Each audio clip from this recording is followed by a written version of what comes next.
Hey, tea sippers.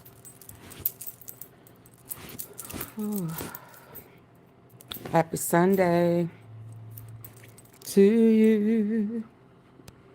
Happy Sunday to you. Happy Sunday, tea sippers. What's poppin'? Let's go. So I wanted to chime in a little bit today, early, to kind of catch up where I missed yesterday, and come back a little later and end out the month. How about that? Is that all right? I spilled some little grimy stuff. Cannot stand. It's like you could never get it all up. But anyway, so y'all listen. We got to talk about Bibi Netanyahu. Because this man right here has the nerve, the gall, and the audacity to be asking for a pardon.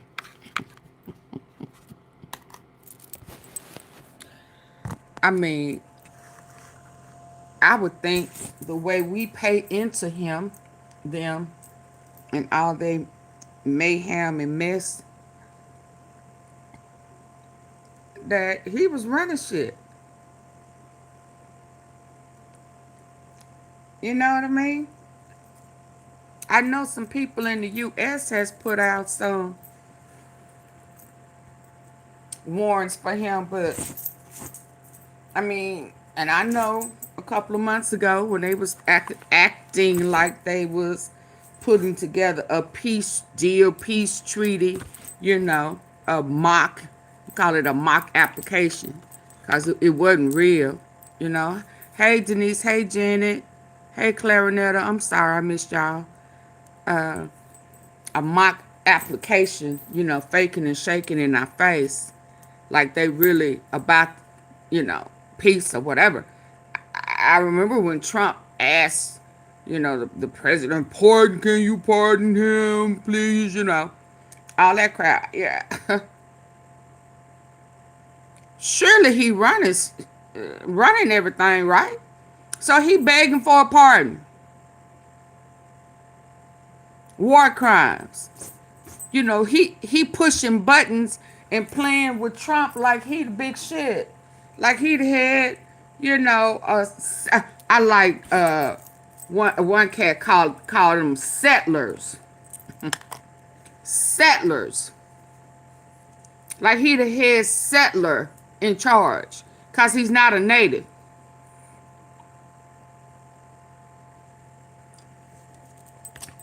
He not a native. Ooh, that's lemony. Ooh, that's way too lemony. Oh, Lord, what is this?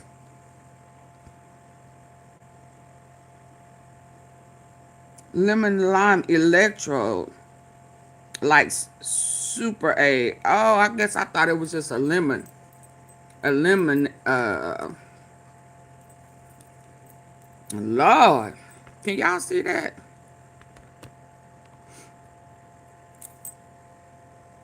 Oh, Lord. Let me take this down so y'all can. This. Yeah, I knew it was, yeah, that's way lemony, but I guess I need it to keep hydrated. That kind of caught me off guard. So listen, we're going to hear him talk about why he needs a pardon.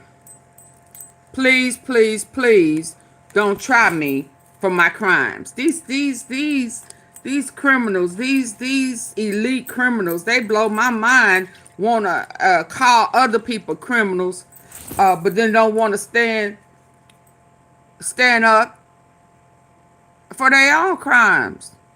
How can you break the law and expect for everybody else to follow the law? I'm kind of feeling like, not really, just roll with me.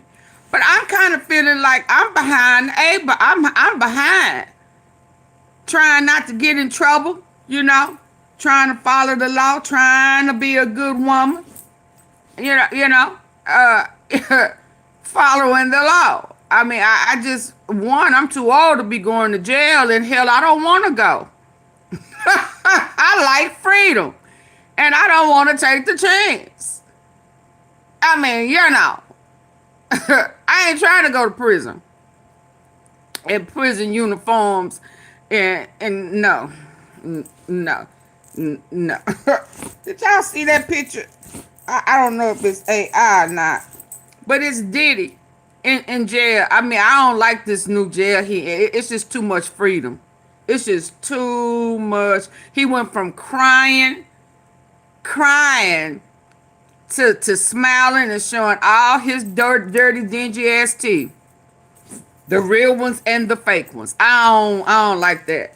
Because that means he going to get out and he going to do the same thing that he did. I'm sorry. I preferred him crying, coming up with 50 million excuses, lying, talking about he can't breathe and somebody put, something to his neck. Did y'all see that new picture? Let me show. I mean, not the one where he had the baby oil standing next to him. There's another one. He didn't have the baby oil. He had something next to him, but it just wasn't baby oil.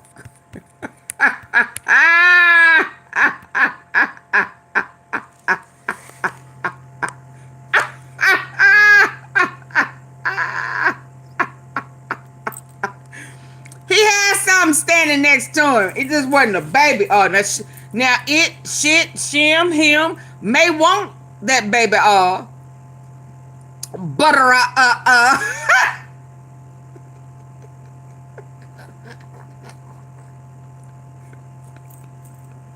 you just cannot beat the internet. I'm just like,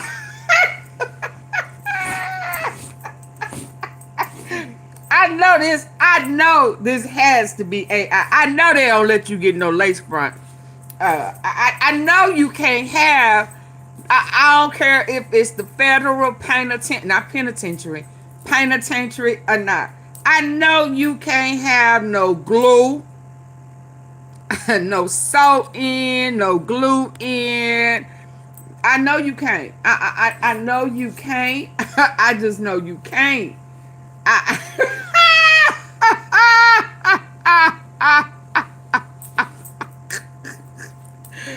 See him, Shim, tried to have a little baby hair, Lord, Lord.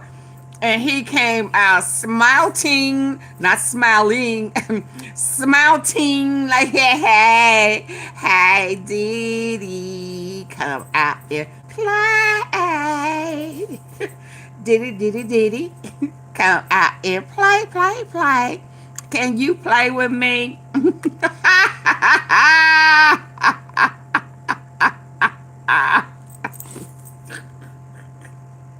He my sugar daddy.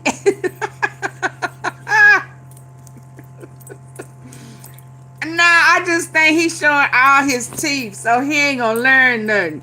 He in there lying and crying about talking about what he gonna do for you when you get out. I have a place for you. I have a job for you. You light skin, you a little light skin something too, yeah. With your mouth open. Oh Lord, them teeth. Oh Lord. Oh Lord. Them teeth look like it can eat up something. Look like some may be still left in them teeth.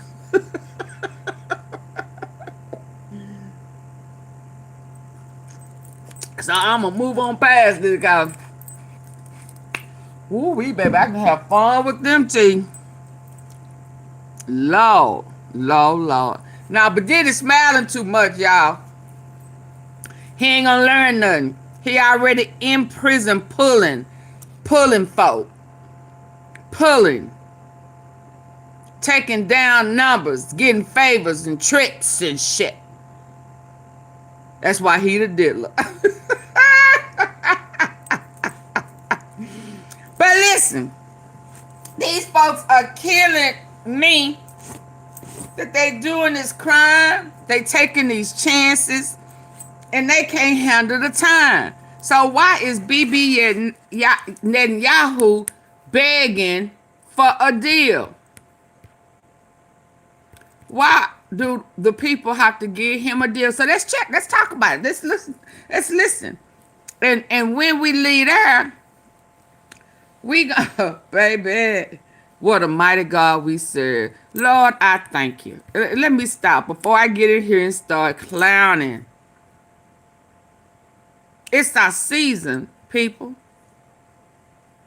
Beautiful sisters and brothers of all colors and shade. I'm learning within myself.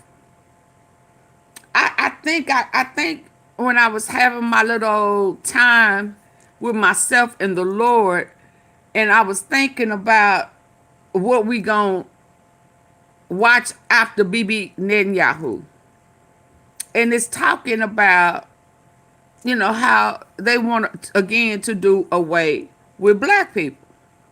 Brown. They said brown. And how the threat of us and our color, although they want us to be intimidated by them, they are extremely intimidated, not just by us, but our color and texture of our skin, irregardless that they came from us. So then I was thinking to myself when I was running late, Lord, now if everybody comes from the bronze, the dark skin,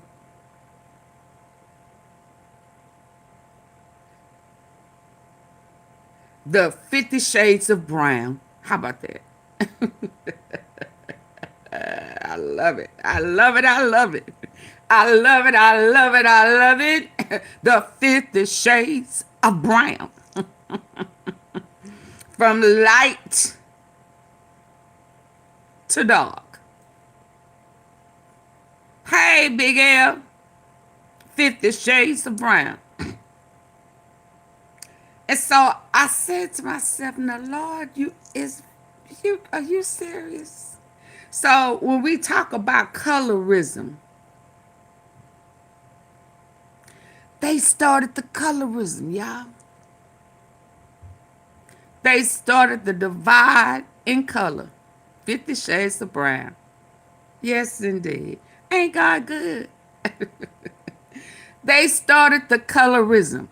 We think it is within our race of black people. Now that we are coming to terms that they asses are black too, they just a different shade of brown, of bronze, right? They migrated further, so they wasn't in the sun. The climate changed, right? Their skin texture and color changed. But they still a part of the 50 shades of brown. And they started the colorism within the Brown family. Yeah, I said, Lord, Lord, Lord. And then all along, back in the day, we talked about passing. We thinking about a black folk skin tone light enough to pass for white. And hell, they the one passing. They started that mess. They started that colorism. But let's move on, because we're going to go in there. And then we're going to also go in there, because it's to hear this cry. This cry. This, it's not reparation, but we're going to get into it. Because folk is really now learning or coming to terms with a little bit of what we went through. I was shocked as hell yesterday to find out that some of these immigrants are crying because we're not immigrants.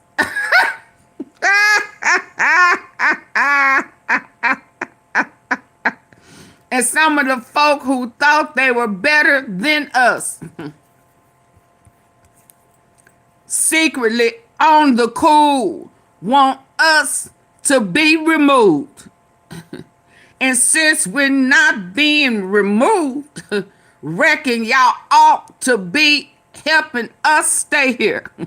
Why are y'all so quiet? Why are y'all not marching in the street for us? I said to myself, I know you lying. I said, Lord, Lord, Lord, Lord, Lord, Lord, Lord. Folk know they mama, daddy, and nanny, or whatever they be calling each other in Spanish, knowing good and damn well they crossed the water, jumped the fence, snuck over. How dare you think that you are better than us? How dare you? How dare you? So now you saying, why are they not grabbing black people? Baby, you was drinking the Kool-Aid. You forgot, or maybe you just didn't know, that it was whitewashed. And what you had in your head was planted by the lightest skin tone of the 50 Shades of Brown.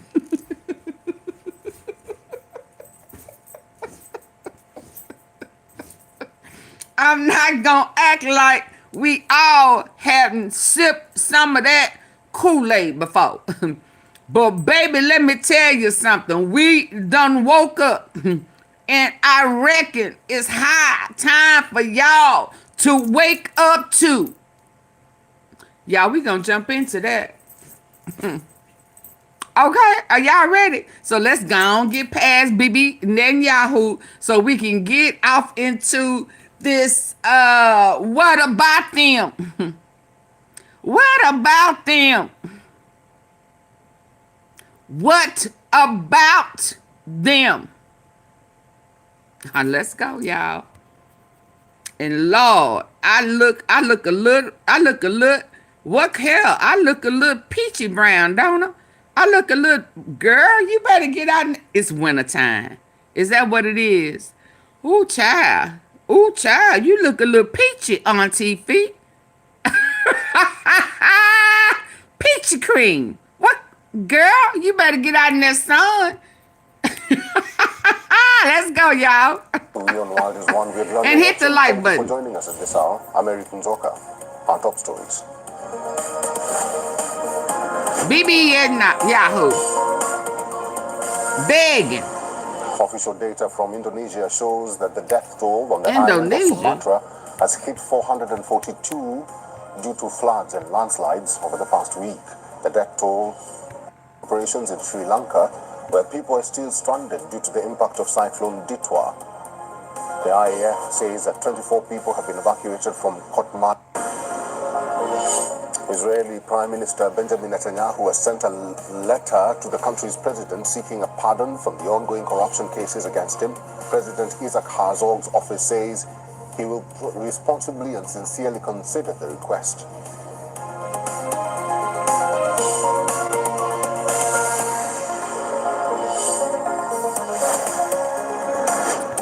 A massive explosion takes place at a waste facility in Sydney's western suburb of St. Mary's. That ain't it. Oh, Lord. Oh, Lord. Yeah, what you begging for? How dare you? With these crimes and don't want to go to prison. Man, it's time. It's time for a change, y'all. I ain't even gonna lie. It's time to make a change. Don't buy luxury It's time for a change. You've tried this. That's why I ain't gonna eat pro-Israel. If you haven't heard about OCHA yet, they make long. It's time for to shut that down. To complete the legal process until the end. Benjamin Netanyahu has filed a request for an official pardon from the president's office, adding further uncertainty to his long-running corruption trial. Netanyahu is facing allegations of bribery, fraud, and breach of trust, all charges that he has denied. Trump. The charges were first filed in 2019, hey, we and love since Poppy then, J. Netanyahu has been battling court cases and uncertainty over his political future. He remains the only sitting prime minister in Israel's history to stand trial, which is yet to be concluded. Thank you for the floating Netanyahu hearts. says he wanted to complete the legal process until the end, but added that ending the trial immediately would bring national unity. Joining me now to discuss history to stand trial, which is yet to be concluded. Netanyahu says he wanted to complete the legal process until the end, but added that ending the trial immediately would bring national unity. Joining me now to discuss is John Allen, former Canadian ambassador to Israel. Thank you for joining us, Ambassador. My pleasure. So Netanyahu has spent the last few years insisting on his innocence as this trial played out. Does he not have to admit guilt in order to receive a pardon? Legally, he does not have to. There is within the president's power the ability to pardon him without admitting guilt and without the trial finishing. He needs to admit guilt. Exceptional use of the pardon power. And I would imagine that the president would be reluctant to do it. The request for a pardon will be submitted to the Justice Department, to the Attorney General, and they'll have to provide some advice back to the president before any decision is taken. Why do you think that he chose this particular moment to ask for a pardon? Is it something he may have been considering for some time? Could he have been waiting until the release of the hostages and possibly the end of the war? What is the significance of the timing here? Ain't no end. Well, just to recall that he did make a request for a pardon years ago. There was a negotiation with the previous Attorney General, but the requirement was that he admit guilt and resign and not run again. So that didn't happen. He's doing it now following efforts by President Trump to encourage President Herzog of Israel to grant the pardon. Our crooked, dirty president would have to be in there pulling strings, playing games, wouldn't he? Because they all in there fooling with them kids, stealing. He need the land. He need for things to move forward because things are getting shaky here, and he needs that pardon so before the Epstein files are released. Release the files. Yeah. So it's crook number 1 and crookie 2.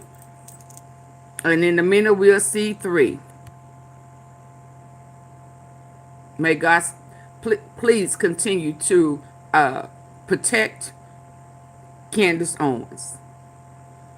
Because you let her have it her way. she gonna blow the roof off. All y'all misdeeds.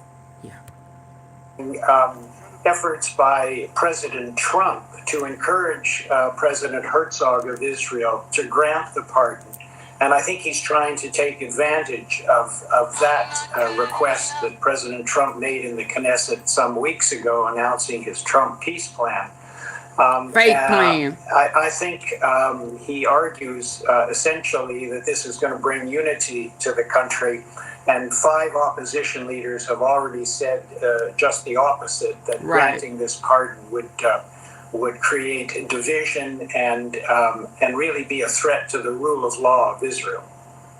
So if President Herzog does decide to grant him a pardon, how are we likely to see this play out? Well, he would grant him a pardon. The charges would be dropped. Netanyahu would continue his efforts and campaign to be reelected. An election has to happen by October 2026. And he would use this to tell the Israeli people that there's no guilt shadowing his election and that they should reelect him again. Mm-hmm. We know that Netanyahu has faced a lot of pressure to resign over the corruption allegations alongside his handling of the war in Gaza over the past couple of years, both at home and abroad. You mentioned Trump. How would this pardon be seen on the world stage? As a victory? President Trump would welcome it, obviously, and probably his cabinet. Prime Minister Netanyahu's cabinet has already advocated for it. I think the rest of the world would see this as the opposition leaders had, as another undermining of the rule of law. I think we have to remember that when I was ambassador, for example, Prime Minister Ehud Olmert was not yet under indictment, but there were talks of corruption charges at the time. And Netanyahu, who was the leader of the opposition, demanded that he resign even before he was indicted, and he did resign. And Netanyahu subsequently won the next election. So now we have a case where Netanyahu's actually on trial. He didn't resign when he was charged. He didn't resign when he was put on trial. And now he's trying to get out of the 3 charges. It's quite ironic. Thank you very much, Ambassador, for your time this morning. That is John Allen, former Canadian Ambassador to Israel and Senior Fellow at the Bill Graham Center. Oh, Trump all off in that, ain't he? Trump all off in it. Not sure if you saw the news, but Fox News is claiming President Trump is declining in the polls. President Trump responded and says, Yep, I do want to take you back out to some breaking news that we are following as we do stay international here. We do have a live look over Gaza outside of one of the hospitals in that area as we are now learning that Prime Minister Netanyahu of Israel has requested a pardon from President Herzog, and the information coming in from the government there in Israel in a statement. Let's lift up this statement right here as we read it to you in part. It does say, I need for y'all to double tap the screen and hit the like button, please. Netanyahu submitted a request for a pardon to President Isaac Herzog. The request was submitted to the legal department of the Office of the President by the Prime Minister's lawyer, Amit Haddad. The statement does go on to say, in accordance with the guidelines and procedures, the request is currently being transferred to the Pardons Department in the Ministry of Justice, which will gather the opinions of all the relevant authorities in the Ministry of Justice. Following this, their opinions will be transferred to the legal advisor in the Office of the President and her team to formulate an additional opinion for the President. Again, that is part of the statement that was released there by the Israeli government office, as we know that Netanyahu has now officially requested that pardon. Now, as we take a live look once again over Gaza, I do want to remind you here that the ceasefire in that area, it is remaining fragile at this point, but technically still intact. Now, the president of Israel does have the power to grant pardons to those convicted in court, and even before legal proceedings finish.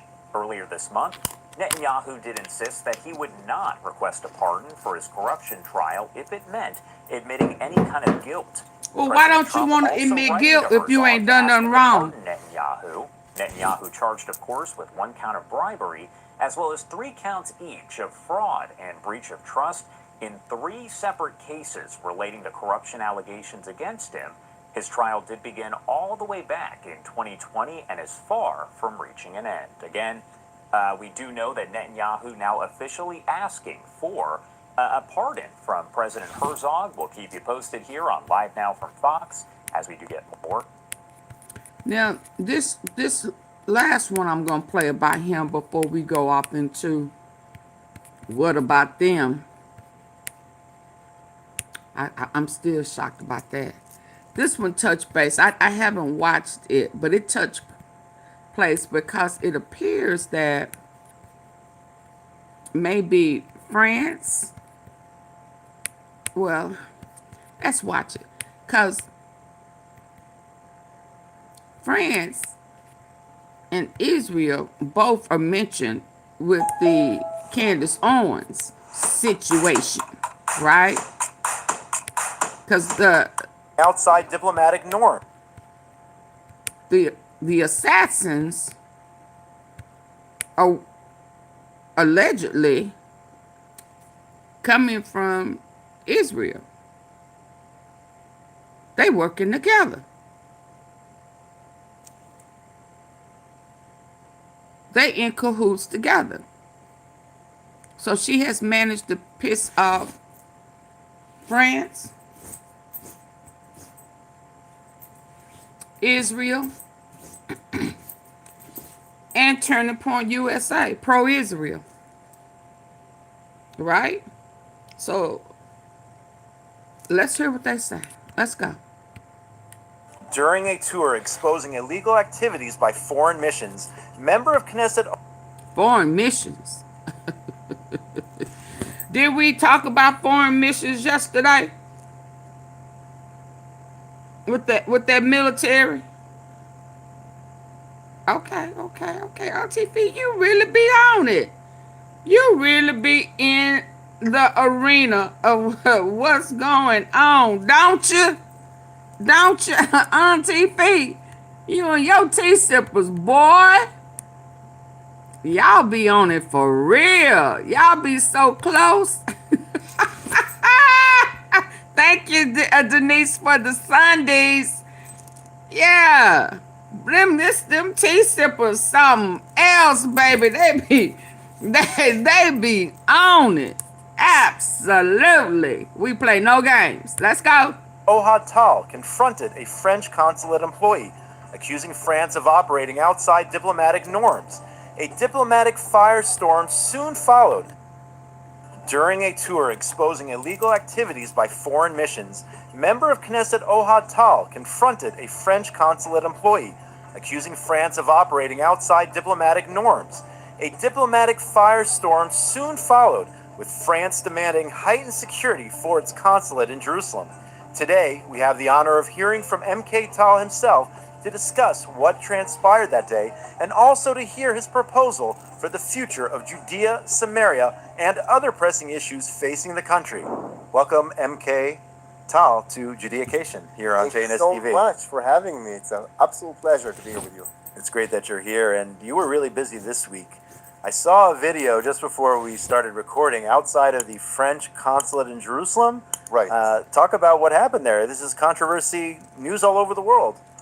Well, it shouldn't be. It shouldn't be. Because, first of all, the story is that I led a delegation of members of the Knesset, together with the minister, Orit Struk, who joined us to learn about what is happening at the heart of Jerusalem when the French consulate and the Turkish consulate and others are operating from the heart of Jerusalem to serve not the interests of their countries in Israel, but to serve the interests of the Palestinians. These people are not even presenting their credentials to Israel. They're doing it to Abu Mazen in Ramallah. They look at themselves as an official embassy to Palestine. They're enjoying the benefits that Israel gives them, but they're serving the Palestinians. Not only that, what they're actually doing is Yasha, you said she better come home. She better go find her roots. She she better get to the hood, get to a hood near her. Y'all, there's 421 people in the building. I need for y'all to double tap the face of your screen. Yeah, I hit the 3 dots at the top right. Let's get them up so that I won't have to stall on you. It's simple and it's free. You just double tap like, that's it. If you listening with your phone device.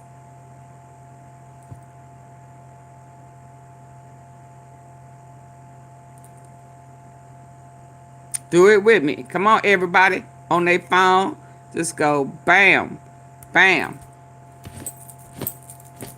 And if you're not on your phone and you're on your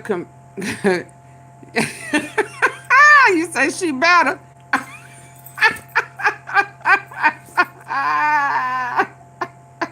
This is at a time where she may not want to forget where she came from.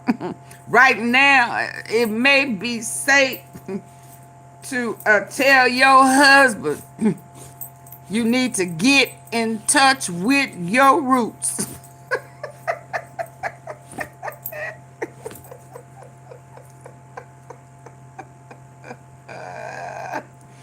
Now, you know, it's funny you say that, because when I'm listening to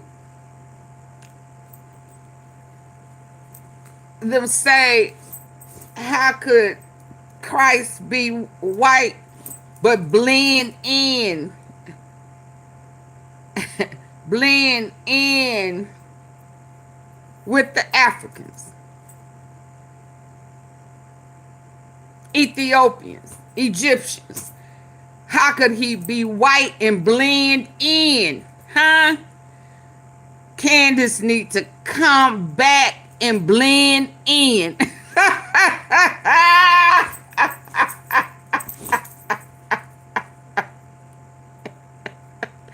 I dig it. You are absolutely right. She needs to blend in. We know she got some hood in her. We saw it the other day when she was kind of with that neck, when she was getting her point across to the rabbi. What a guy about the rabbi. Yeah. Yeah. So it's definitely in there. Yeah. At times, baby, you cannot forget you black, brown, or whatever color it is, however you want to classify it.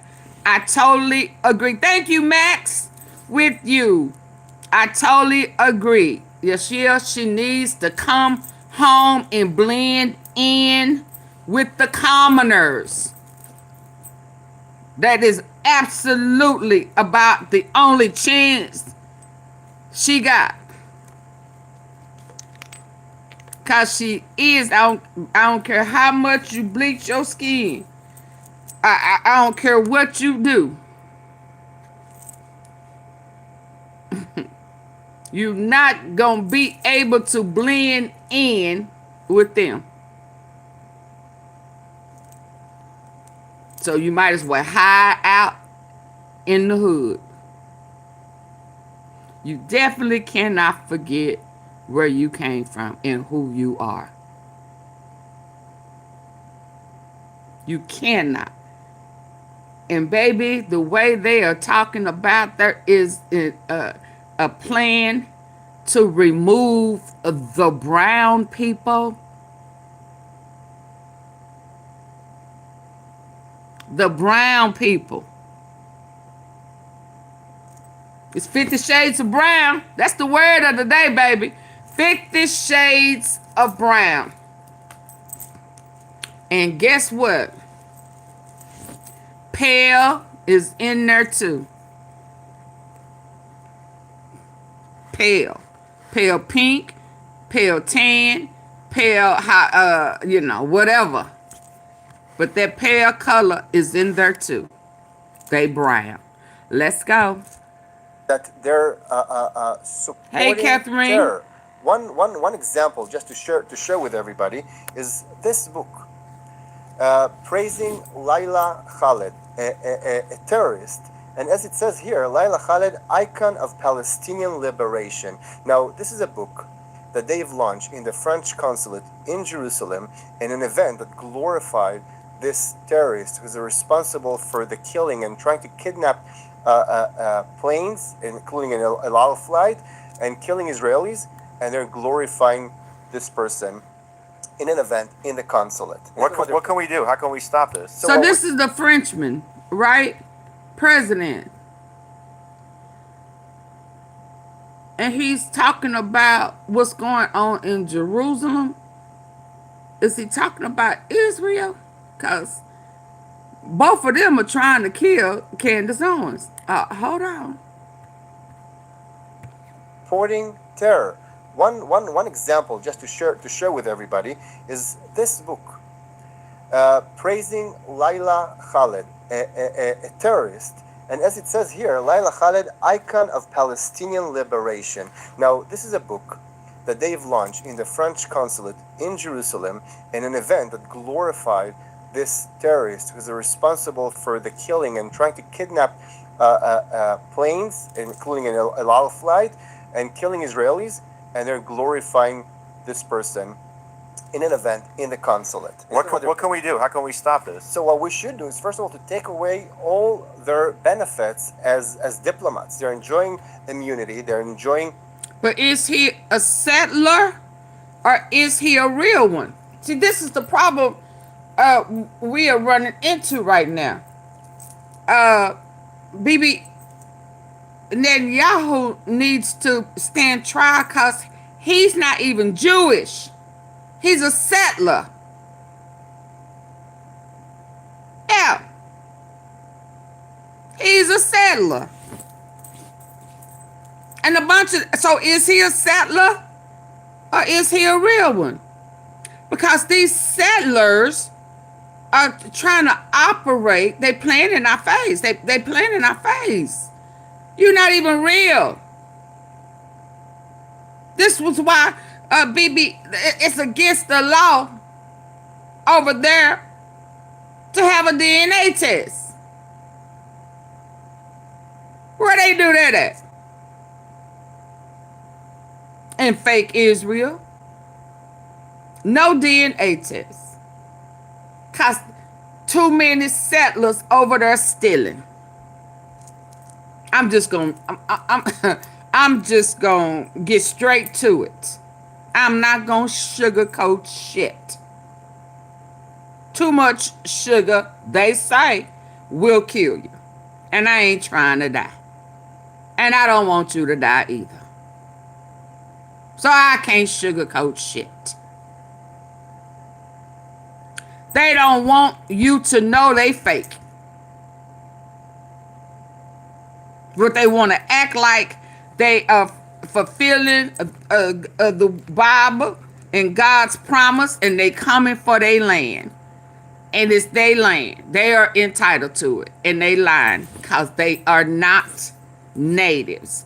They settlers. And hell, Bibi Netanyahu done settled in New York, Philly. Yeah.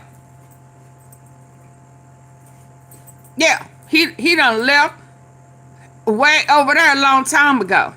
He been over here. Yeah. Plotting with intelligence. There go CIA again. Yeah. Yeah, he was in the military. Yeah. So he was in the military. He a part of CIA. He been in, so he just like that Afghan guy. Is that what you're telling me? He done came over here and been making deals and working for and with, for years and years and years. You got this whole organized crime going on. And so now you done plotted, you done changed your name 2, 3, 4 times. from Poland to, I can't even say Israel. When did you change your name? I guess I need to know that. Did you change your name from Malinowski to that fake, what is it, Netanyahu, after 1948? When did you change your name? I need to know that. Man, I tell you, I better not find out that you changed your name after the Rothschilds was awarded the state of Israel. Yeah, you've been plotting the whole time. So I need to know, is this man right here, is he original, or is he a settler claiming something that don't even belong to him, to defy God? Yeah, baby, but y'all days are numbered. Let's go. Even free parking in Jerusalem. They're enjoying a lot of things. By the way, one of the workers of this French consulate was taken because he tried to smuggle weapons to Arabs, to Palestinians. So this is like an organization that's heavily involved with incentivizing Palestinians to commit acts of terrorism. They're supporting illegal Palestinian building in Judea and Samaria. They're basically violating. They are intentionally sabotaging Shadur Sanders, the sovereignty of Israel, and even international law. Because according to international law, a foreign entity cannot operate in a country if they're not presenting their credentials to Israel, to the country that hosts them, and they're violating all rules, international rule, and Israel international law. A foreign entity cannot operate in a country if they're not presenting their credentials to Israel, to the country that hosts them, and they're violating all rules, international rule, and Israeli bills, and we will not sit still and be quiet about that. Chutzpah is a minor term, I would say, in terms of what they're doing. Absolutely. I don't think he. I don't You told think my he'll colleague native. this past week, JNS did an exclusive interview with you, Right. I believe in the Knesset, Right. that peace in the region can only be achieved only by applying Israeli sovereignty to Judea and 100%. Samaria. Explain what this looks like in Judea, Samaria, and also talk about Gaza also in terms of the future there. Everyone's talking about the day after. How do you envision that as well? So first of all, I want to explain to our viewers why I'm saying that applying sovereignty is the only relevant solution that will actually stabilize the Middle East. I know that for a lot of people, because we're all coming from a Western way of thinking. Okay, when you have a dispute with somebody, okay, what do you do? What do you do when you're fighting with somebody? What do? You sit down, you talk, you compromise. You'll not get 100% what you want. I will not get 100% what I want, and we will find something in between, a solution, and we will continue with our lives. Right? This is what usually people think, how people operate. But the problem is that we've tried it. We've tried it so many times. You know that already 100 years ago, when the British mandate was given to build a home for the Jewish people in this land, the mandate was supposed to contain what is modern day Israel, but also what is modern day. I use PayPal to buy this ticket. I'm paying it off over time. No fees, no interest. You know what else has no interest? Jordan. And that's 80% of the land. Right. So we basically already gave 80% of our land to the Arabs. By the way, 75% of the people in Jordan are Palestinians. So we already have a two-state solution. But that wasn't enough for them. So in Oslo, we made the same mistake again, and we accepted the principle that we will divide our land. We will give the vast majority of Judea and Samaria, our biblical homeland, we will give it to the Arabs. That wasn't enough for them. And again, Prime Minister Ehud Olmert and Ehud Barak were willing to give 99% of Judea and Samaria to the Palestinians, hoping that will achieve peace and stability and prosperity and all these things. They didn't do all these things. They rejected the idea to only get 99% of Judea and Samaria, what they call the West Bank. Right. In 2005, we did the same mistake again. We gave Gaza to the Palestinians. You all know, we took people out of their graves and gave it to the Palestinians. Did we get, so that's already the third Palestinian state. Did we get any peace out of it? Stability, prosperity?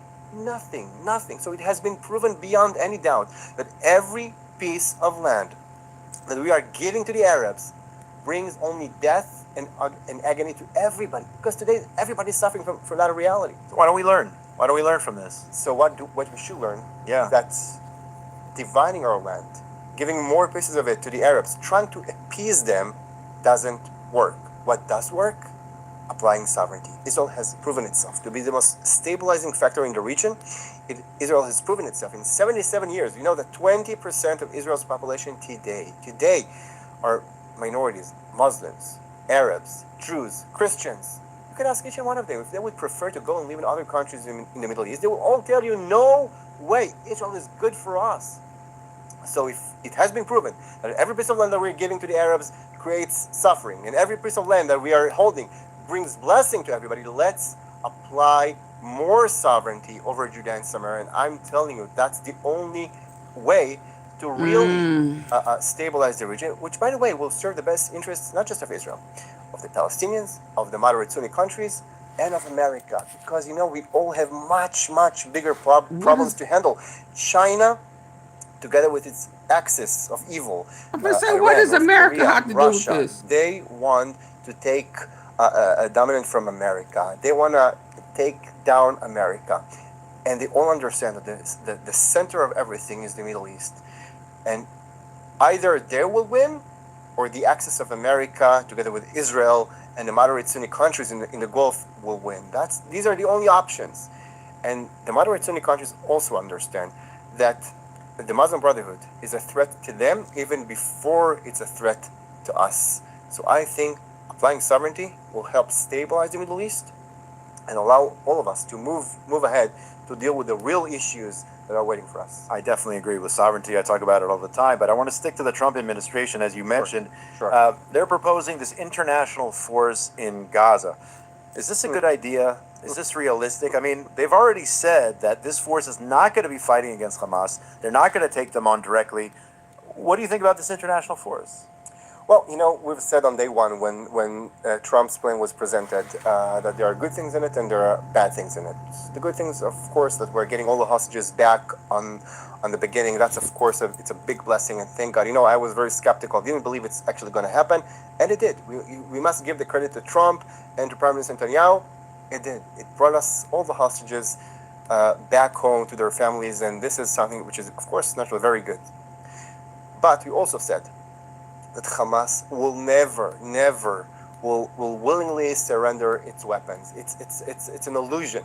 And another thing which is an illusion is that other forces, other countries will send soldiers that will risk their lives in forcefully dismantling Hamas. It's not going to happen, okay? And we are seeing it, and I think now even the Trump administration and all these countries, they're coming to realize that it's not happening. It's not happening. Hamas is not willing to surrender its weapons.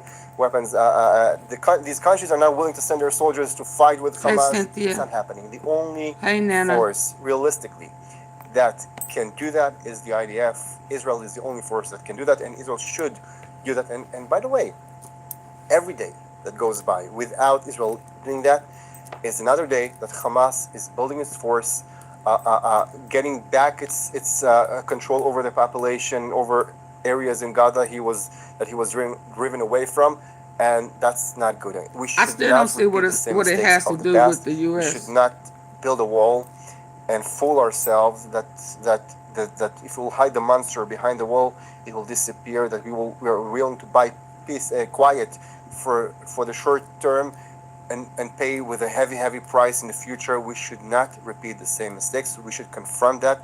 I know that we all want to go back to our lives and not to engage wars, but we have to make sure that this evil, that this monster of Hamas is fully eliminated, and the only force that can actually do that is the IDF. Let's switch gears if we can here. You just came back from a trip to the United States. Right. I want to talk about that a little bit. You told JNS, my colleague, this past week, you said there is a lack of understanding and an inability to distinguish between good and evil in most liberal communities today. That is a bigger threat than anything else because they are creating the problem. Now, I know you met with a diverse group in the United States. You can talk about how you were received, but talk about that quote if you can.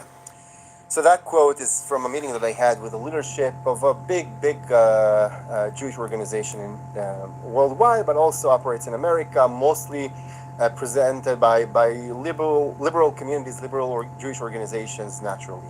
And they told me in that meeting that they have a hard time in the past 2 years to defend Israel, right? Especially with all the pictures coming from Gaza of the destruction and so on, and the fact that they don't get the talking points from Israel, from the Israeli government, to how to explain what Israel does, and they have problems with some ministers in the government who are saying things that they can't defend and so on.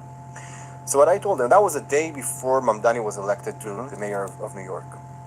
I told them, listen, I fully accept the fact that we should be more aware of that what we're seeing here affects you there, 100%. And we should definitely improve our messaging from Israel. But let's be honest, your problem is not lack of talking points, or even what this minister said or that minister said. Your problem is that tomorrow morning we're going to wake up to see a communist, anti-Semite mayor for New York that will be elected with your votes. Your communities, your progressive communities, are leading in voting for this man. 30% voted for Mamdani, and he won. Right. Are you concerned about the fact that he's now the mayor of New York City? So I told them, your problem is not lack of talking points. Your problem is lack of ability. It's such a confusion that, and especially your younger generation, lost the ability to differentiate between good and evil. That's the problem, because you're going to come to us. I'm telling you, I already know that. You'll come to us in a couple of months and you'll tell us, oh my God, look at what the level of anti-Semitism in America and in New York. I'm so sick of that word. Upon yourself. If I have to explain to you after October 7th why to defend Israel, who's right and who's wrong, who's the aggressor, if I have to explain all that to you, you lost your ability to differentiate between good and evil. That's the main problem of wokeism, that disconnects he got to be their a settler. Roots, from their identities, from having the ability to differentiate between good and evil. I want to go back to what's going on here on the ground in Israel. The biggest story that I see week after week after week, regardless of how many Christian children are kidnapped in Africa, wars going on, Ukraine, you name it, is the term settler violence. Right. That is settler. The top story around the world Settler. each and every week. Let's go. It has been for the last several weeks. Right. What's the reality on the ground? What's the truth about what's going on here? Explain to people. Are you a talk about it on my settler, show all the sir? time, this settler violence, as they call it. First of all, people have to understand that violence is something that happens everywhere. We have Are you a violence in Tel settler? Aviv, we have violence in New York, in London, in so many places. The thing is, how does the leadership Are you a settler? of those societies look at this violence?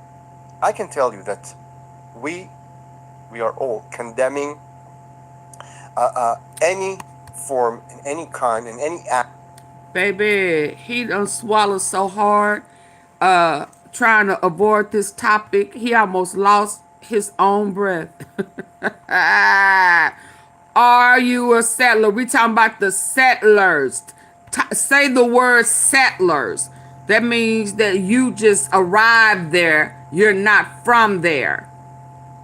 Yeah. Yeah, I need for y'all to double tap my nose on your phone. Tap it twice. Go, AunTeaFee. I need for y'all to hurry up, come on, and this double tap so I can get to the other stuff. But yeah, I'm very interested in the settlers, because them the ones that's stealing, trying to act like, see, they blending in. They blending in. That's why Netanyahu, his tongue is so damn heavy. I mean, when he talk, he got a whole different type of spit-starred speech. But I mean, you know, he sound like that Bugs Bunny rabbit. Yeah, his tongue is thick as hell. Cause he got he got learned language. He not a native. He's a settler. Sound like this man who tongue ain't quite that heavy. He a settler too, cause he don't want to talk about it. They blending in to steal. And that's why they don't want you to get no DNA. They need to have, in order for you to claim the land, we need to do some blood work. We need to get into your mouth, sir. Open your mouth. Yeah, and let me swab. Yeah, and you don't want to know, and you don't want the people to know that there is a difference between Jewish and Jews. You finna make me preach. Yeah, there's a big difference in between Jewish and Jews. Cause this pretty brown skin right here, a part of them 50 shades of brown. Yes, indeed, is original Jew. My.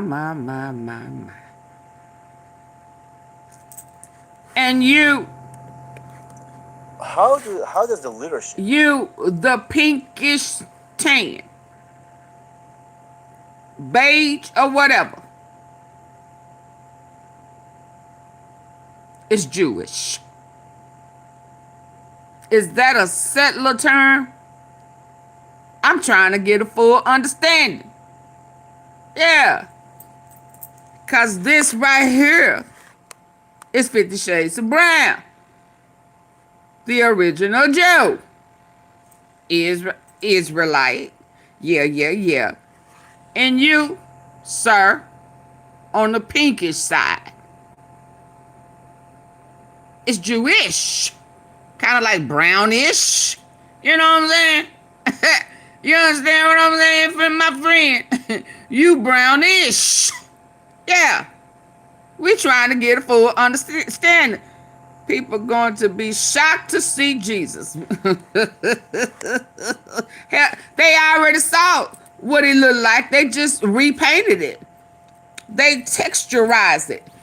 They counterfeit it. Yeah, they changed the texture and the color of his skin. Yeah. They said the features was too dark. Yeah. The sun manipulated the color. You know how they come up with 50 million excuses and stuff. I think it'll look better if it was lighter. I'm telling you, God gave me a revelation today about where the colorism of the 50 Shades of Brown stem from.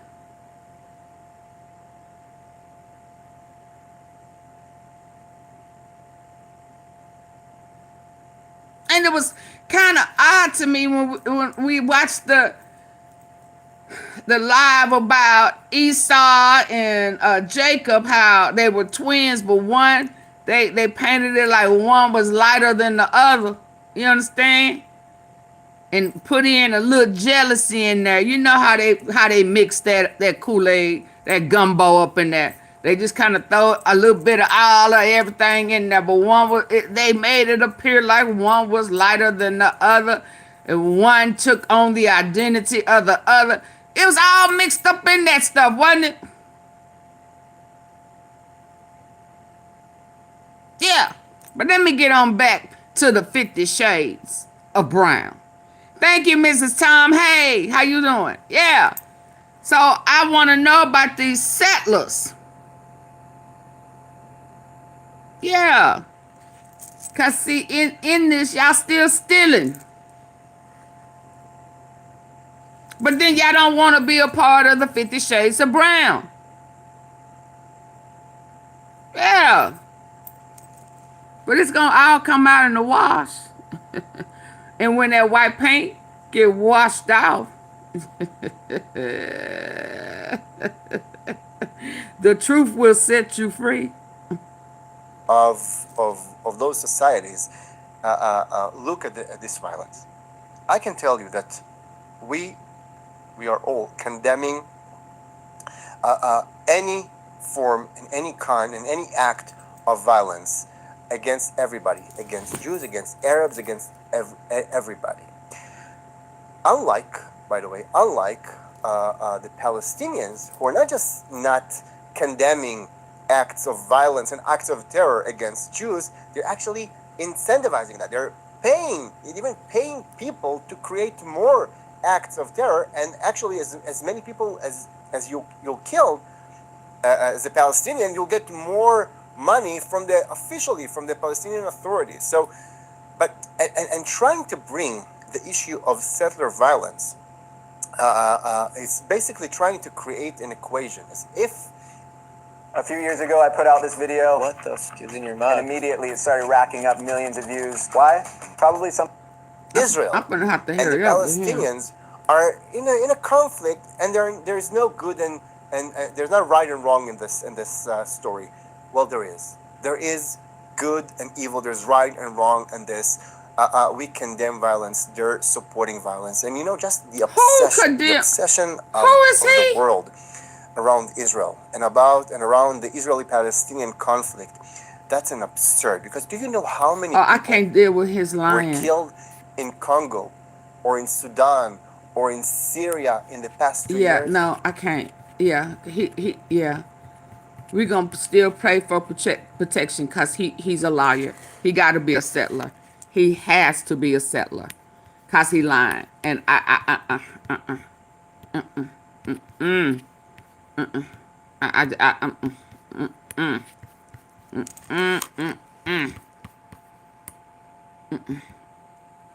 it's too much going on. Man, stop lying.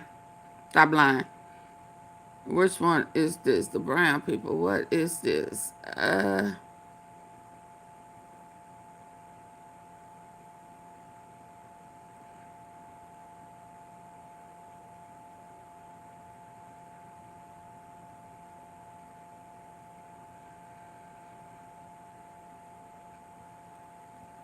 trying to see which one I want to go to first.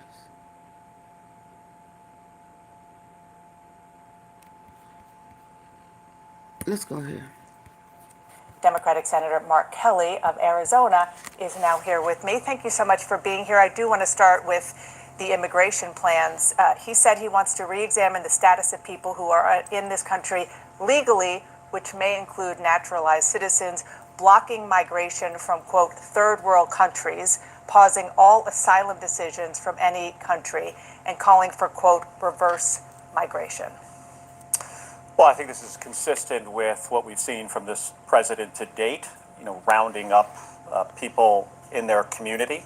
He said he was going to go after drug dealers, gang members, criminals. What we've seen so far is a little bit of that and a lot of just breaking up communities, going after people like Kelly Yu, who is in an ICE detention center in Phoenix, who I visited, who is a business owner. She's got 70 employees. She fled China 20 years ago, fleeing communist China, came to this country.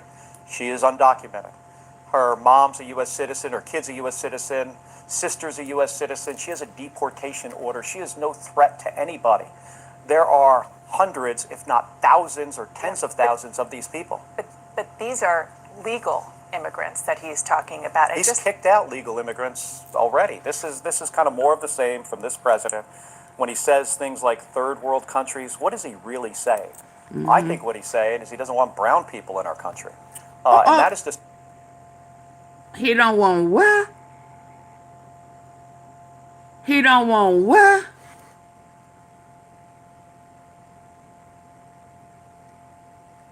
It's time to get to the root of it, huh?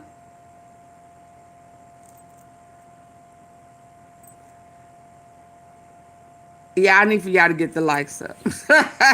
I need for y'all to double tap the face of your phone, because I need for y'all to understand It's about to get deep. It's about to get real deep. And I don't want to have to keep stopping to say, get the likes up. Double tap the face of your phone.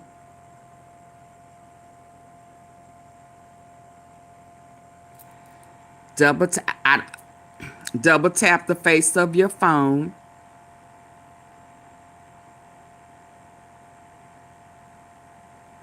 There's 3 dots at the top right.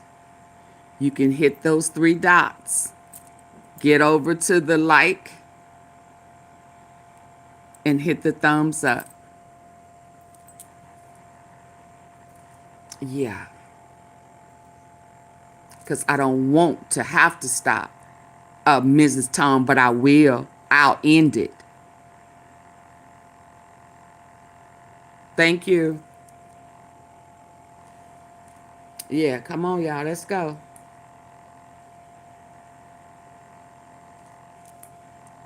And while I'm waiting on y'all to get them up, now we know. When I left, Venezuela was ready to collapse. We would have taken it over. We would have gotten all that oil. It would have been right next door. Venezuela. All that oil. That's why he hitting them too. Venezuela. When I left, Venezuela was ready to collapse. We would have taken it over. We would have gotten all that oil. It would have been right next door. Venezuela. How about we're buying oil from Venezuela?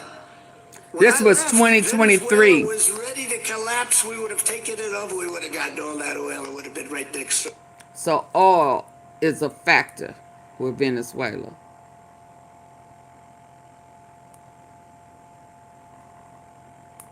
Come on, get the likes up, y'all.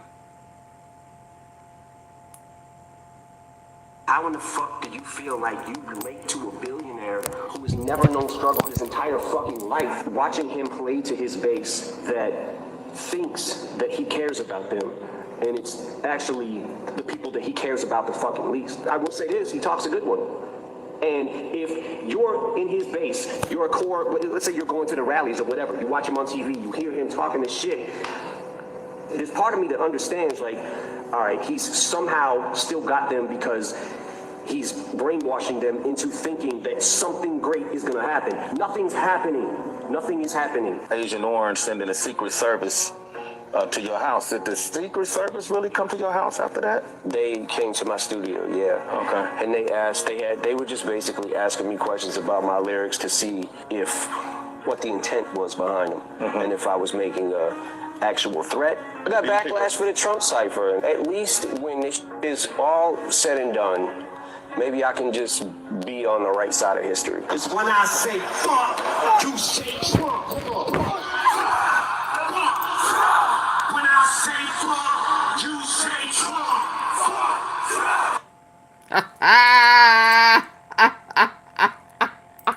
He sent the Secret Service to M&M.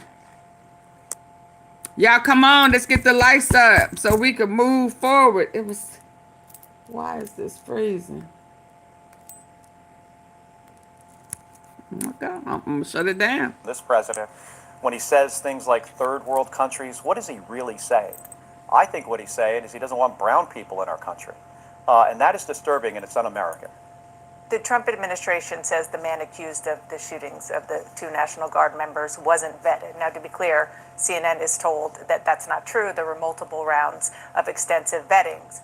But all told, there are about 190,000 Afghans in the United States who were allowed to come after the military withdrawal. Are you confident that the process was thorough, the vetting process? Well, I think what happened to Andrew Wolf and Sarah Beckstrom, horrific.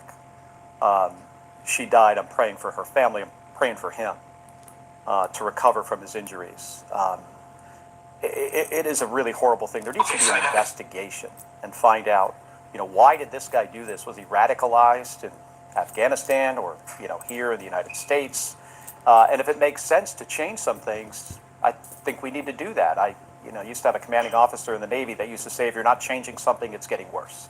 So the vetting system doesn't... I think looking and changing processes is something the government should be doing in every government agency, like all the time. But this president has an immigration policy right now that is not helping our country, that is tearing communities apart. We need comprehensive immigration reform. He's kicking out people, that came here legally, that pose no threat to anybody. But go after the criminals, the drug dealers, the gang members. I just want to be clear on what you're saying. Are you saying that all 190,000 Afghans in America should be revetted, that the process? No, I'm not saying that. Okay. These are individuals that were fleeing the Taliban. Many of them worked alongside U.S. service members and provided a valuable service to the United States of America, and deserve an opportunity, to resettle in our country. We're a country of opportunity, but with renewed vetting. Well, people should be vetted. Hey, if you identify, a certain number of individuals that you have another question about, I think that's fine to do that. But going after a large group of people, most of which I think are just trying to live their lives, raise their families, go to work every day, the U.S. government harassing them, years later, does not make a lot of sense to me. I want to turn to new questions around the first U.S. military strike in September on a ship that the administration says was carrying drugs. Now, sources tell CNN after the missile struck the boat, there were survivors, and that a second strike was launched to kill anyone who was left. Secretary Pete Hegseth is defending the move, saying it is lawful under both U.S. and international law.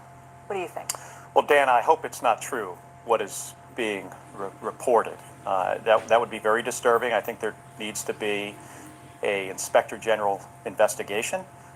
Pete Hegseth, who is totally unqualified to be Secretary of Defense, he fired a bunch of the IGs within the department. That makes this more challenging. I don't have a lot of confidence that he's going to investigate. They didn't want people who knew what was right or wrong. That's why the Armed Services Committee in the Senate and the House, we're going to have hearings. We'll have public hearings. We'll put people under oath. We need to get to the bottom of this. They intentionally removed the people that they knew. Even FBI, that Cash Patel, Lion Tail, they intentionally removed the people that had tenure and was very familiar in certain arenas, so that when they playing, long live Dolph, justice for Dolph. Hey, ear. Hey. Yeah, they intentionally did that, removed them. At times when they knew that they had something planned, like in Utah, so that they didn't have somebody there who would be suspicious and would investigate properly. And they also did that same thing with military. And they have totally inexperienced people there who would take directions from people who may have Trump's agenda at heart. So, because I'm like, earlier I said, who governs the government when the government is illegal, doing illegal things? You understand? So it's like what he's saying, oh, my battery low. And he knows that what they're doing is illegal and there needs to be a special investigation. But where is that going to lead when everybody is corrupt? And that was on purpose. And somebody going to say, well, AunTeaFee, how you know that it's on purpose? Because remember, I let y'all hear, it's been a while, and a lot of y'all may not remember when they was having a behind the scenes meeting, right? And they was talking about they needed to find some slaves or enslaved people, and black people wasn't gonna go for it, and they had plans on what they was gonna do. I'm gonna let y'all listen to it. Transcripts. Mitch. Mitch. So I got the transcripts. Mitch McConnell. We have to bring slavery back. Those were the good old days. Kevin, how how will we do Those that? were the good old days. Okay, so I got the transcripts. Mitch, we have to bring slavery back. Those were the good old days. Kevin, how will we do that? There's no way we can do that. Mitch, Kevin McCarthy. black people won't do it, but white people will. Kevin, how will we get white people to be slaves? That sounds ridiculous. Mitch, we have to do Now this was in 2022. that. There's no way we can do. Okay, so I got the transcripts. Mitch, we have to bring slavery back. Those were the good old days. Kevin, how will we do that? There's no way we can do that. Mitch, black people won't do it, but white people will. Kevin, how will we get white people to be slaves? That sounds ridiculous. Mitch, we have to get rid of the separation of church and state. We must have state-funded religious schools. Kevin, I don't see where you're getting at. Mitch, those schools will have work programs for 4th through 8th graders. Kevin, I think I see where you're going here. How is that going to work? Mitch, we get the kids to pick all the produce as a part of their work program to teach them the Get rid of immigration. blue-collar labor and the bounty of God. Kevin, I don't think that anyone will go for that. Mitch, it's all about grooming. Start in the 1st grade, and by 4th grade, they'll be ready to do it. It starts with grooming, Lord. Work. Mitch, we get the kids to pick all the produce. Are we talking about the kids that y'all have kidnapped, or kids that y'all have already violated, manipulated, mind manipulated?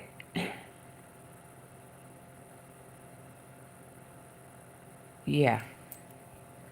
As a part of their work program to teach them the values of good old-fashioned blue-collar labor and the bounty of God. Kevin, I don't think that anyone will go for that. Mitch, it's all about grooming. Start in the 1st grade, and by 4th grade, they'll be ready to do it. Kevin, but we already have people to pick the produce. Mitch, we have to finish the wall. Kevin, no way that's going to happen. Mitch, we find better ways to get the immigrants out of the United States. Kevin, like doubling ICE. Mitch, yes. Kevin, this will be too hard, and we'll be too busy trying to sustain this over long periods of time and generations. Mitch, no, we get rid of the abortion laws in the United States, and we make it mandatory that all 8th grade females be impregnated in order to graduate. Kevin, like replacing the crops. Ha ha ha. Pun intended. Also, Kevin, I will work on getting the abortion banned. You work on state-funded religious schools. Mitch, we don't have to do either. Lindsay and I took care of that with the new SCOTUS. With Lindsey Graham, with the new SCOTUS. Start in the 1st grade, and by 4th grade, they'll be ready to do it. Kevin, but we already have people to pick the produce. Mitch, we have to finish the wall. Kevin, no way that's going to happen. Mitch, we find better ways to get the immigrants out of the United States. Kevin, like doubling ICE. Mitch, yes. Kevin, this will be too hard, and we'll be too busy trying to sustain this over long periods of time and generations. Mitch, no, we get rid of the abortion laws in the United States, and we make it mandatory that all 8th grade females be impregnated in order to graduate. What? Kevin, like replacing the crops. Ha ha ha. Pun intended. Also, Kevin, I will work on getting the abortion banned. You work on state-funded religious schools. Mitch, we don't have to do either. Lindsay and I took care of that with the new SCOTUS. Supreme Court.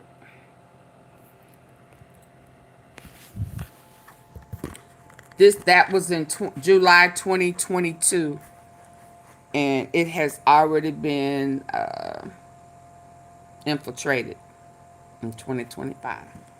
Y'all, come on, let's go. The department. That makes this more challenging. I don't have a lot of confidence that he's going to investigate that.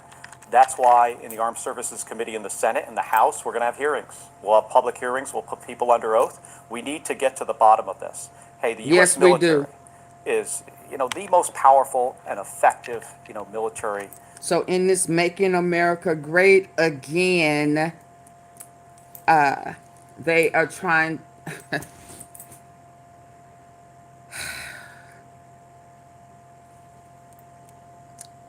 Let's go. I mean, and it irks me because people really thought that it included them. And they want the kids. They want slavery. They are trying to get at them out. Because remember, at one point Trump was saying remove the jobs, remove the immigrants, and you know the people who want to get assistance was gonna have to do them jobs. Now they have a whole plan for the kids, and how you gonna impregnate them by 8th grade? So they got to be talking about those kids that they already have that they done grab, because no sound parent is going to allow their kids, their daughters, to be impregnated by the 8th grade, 13, and have to be in order to graduate. So it got to be those kids that they done already grabbed and have in these foreign countries. I can't see a whole bunch of people in the U.S. okay with their junior high school kids being pregnant. So yeah, I remember every time I hear this type of stuff, I think about Candace pulling her kids out of school. Said, get them out, because they have a whole agenda. They have a whole agenda. So what's happened is that this young lady who was a part of this organized crime, who's trying to warn the people about the cults and their plans and agenda.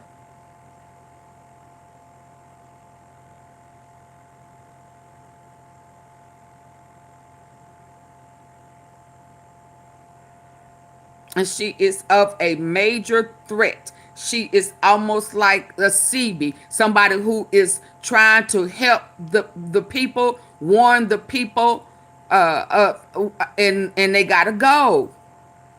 And I was just watching her something old, and she was like, Charlie Kirk found out something. Now, what exactly he found out, I don't know. But Charlie Kirk found out something. And it's so funny to me, because to understand how I even started research or investigating or blogging or expressing my concerns, however I started, it absolutely started with Mo3, the rapper that got assassinated on the freeway, Odd. And then the next year, same month, then Young Dolph, the rapper, both of them were independent rappers. He got assassinated in the cookie store in broad daylight, midday. Now, I know that they were not foreign hitmen, but I've always said it was bigger. It's full circle, and they were introduced to something that the root of it was that they were introduced to something that they rejected. And in my heart, I always felt like it was tied to the human trafficking of the industry. And that's how I got started. And every time I turn around, the human trafficking and the higher ups, the Illuminatis, the secret society, the Boulets, the Bohemian Grove, the Zionists, it's just all wrapped up in it. It's all wrapped up in it. And again, it's all full circle. I just didn't realize how big the circle was. But one thing is absolutely clear. I knew Trump was involved. I knew Trump was involved. And this was before his second term. Because it started for me in 2020. We just got to stay woke. Let's go. In the world. And we've got to be, precise, and we have to be operating in accordance with U.S. law and international law, always. Based on what CNN is reporting, what the Washington Post is reporting, do you believe if there was a second strike to eliminate any survivors, that constitutes a war crime? It seems to. Yeah. If that is true, if what has been reported is accurate, I've got serious concerns. Trump is doing the same stuff that Bibi Netanyahu is doing. Chain of command stepping over a line that they should never step over. We are not Russia. We're not Iraq. We hold ourselves to a very high standard of professionalism. And this is where I'm really troubled about this, is because I have so much respect for people in the United States Navy. I served in the Navy for 25 years. And there is no organization more professional than Navy SEALs. And they should be revered. And that's why I say I hope what I've heard about this strike is not accurate. You mentioned that you were a captain in the Navy. If you received that order, would you have carried it out? No. No, and I'm a guy who, I have sunk 2 ships. I've sunk an Osa 2 So he would not have taken the order. A Palnaki troop carrier in the Persian Gulf during the first Gulf War. I never, in that situation, questioned whether those strikes were legal. We were given an order to do this. It was a time of war. These were Iraqi ships with Iraqi crew members who posed a threat to the United States military, in this case, who they invaded Kuwait. We're trying to kick them out of Kuwait. Julianne, would you go to school and would you go to school and have a kid at get pregnant at 13 just to graduate? I mean, because he said that was a part of it, was that one of the requirements would be before I could repeat it, you said hell. So you would take the money up until 13. Okay, let's go. So, but if I was ever given an order for a second, I've had questions to the United States military, in this case, who they invaded Kuwait. We're trying to kick them out of Kuwait. This was approved by Congress, all of that, right? So, but if I was ever given an order for a second, I've had questions about the operation in general. And I've been saying this for weeks, putting service members kind of like, are you stepping over a line here? Is this legal? They have tied themselves in knots trying to explain to us on the Armed Service Committee how this is legal. Not sharing, all of the information either, which is really troubling. But, going after survivors in the water, that is clearly not lawful. You mentioned that Pete Hegseth should be held responsible. You mentioned that you would not answer the call if you were ordered to do this. That was the gist of the video that you and 5 other members of Congress, who all served in various capacities in the military, put out there. You said, our laws are clear, you can refuse illegal orders. That video, I don't need to tell you, sparked a lot of outrage from the administration. Yes, they launched an FBI investigation. Has the FBI knocked on your door yet? Have they asked? Well, first, let me start by saying we said something very simple and non-controversial, and the President of the United States said, hang them, execute them, prosecute them. In my case, Secretary Hegseth said, prosecute him under the Uniform Code of Military Justice for your president said what? And the President of the United States said, hang them, execute them, prosecute them. In my case, Secretary Hegseth said, prosecute him under the Uniform Code of Military Justice for, by the way, reciting the Uniform Code of Military Justice. It's obviously ridiculous. But this is an attempt to silence me, to get me to not hold this administration accountable. We have a president who doesn't understand the Constitution, who installed an unqualified Secretary of Defense. I cannot think of a Secretary of Defense in the history of our country that is less qualified than Pete Hegseth. He should not be in this position. He should have been fired after Signalgate, and now he should be fired again for this, if this is accurate. So he's not going to get me to back down. But what he is doing is sending a very chilling message across our entire nation, not only in the military, but the civilian workforce. Who's going to speak up and say anything if they see something that's unlawful or see something waste, fraud, and abuse? Why would anyone speak out if they can go and try to prosecute a U.S. senator? Is it happening? Well, I don't know. I mean, I was notified. I was notified about this through a tweet. That demonstrates how unserious this administration is. They care more about the publicity about this than the process or the law.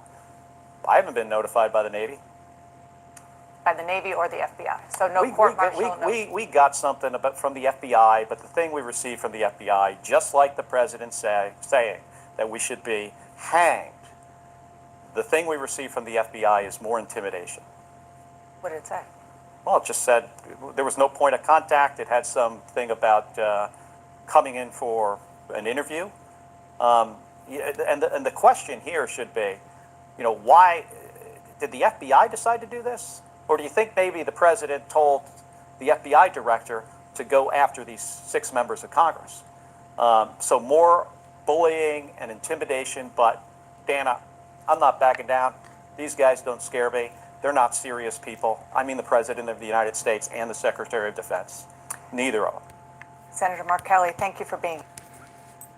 He said they jokes, they clowns, they don't know what they're doing, and they definitely don't know who they playing with. That's what it sounds like he's saying to me. If they gave me some orders to do this illegal shit, I would say no. Didn't half of that administration from his last go round wind up being charged, losing license, going to prison? The answer is no. I would not. Let's tap into it. Let's tap into it. And he said they don't want to be held accountable, so they try to strong arm and intimidate. And I ain't scared of them. The point that I heard also was that his plan is to get rid of what color people, y'all?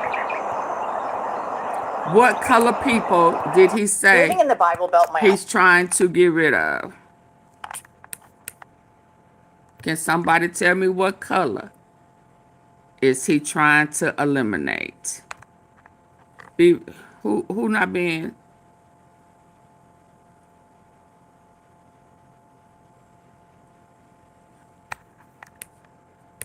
Brown. And they're trying to go about it in different ways.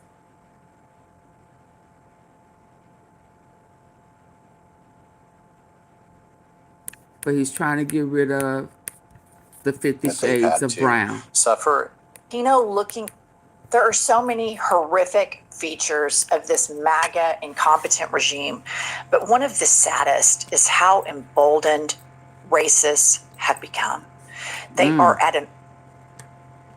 Oh, I told y'all it was gonna get deep. I told y'all it's about to get deep. Get the likes up. 50 Shades of Brown. And the least color is of the 50 Shades of Brown is white. Tan, pink, gish, They at the bottom, y'all. All-time shriek. These people are insufferable. I want to play with you a video of a woman in Florida, a white woman who decides that she's going to play ICE agent and harass a Latino looking family in a car leaving a parking garage. She decides to start asking them where they're from. Kylie, play the clip. Go home. So for those of you that are listening, she is at a car, a blonde looking Karen woman, asking this Hispanic family where they're from. Are you nuts? She won't leave them alone. No, I'm from Boca Raton. Driving. She keeps asking them where they're from. They say they're from Boca Raton. I was in the car. Go. I'm from your mother. She keeps asking them where they're from as though it's her business.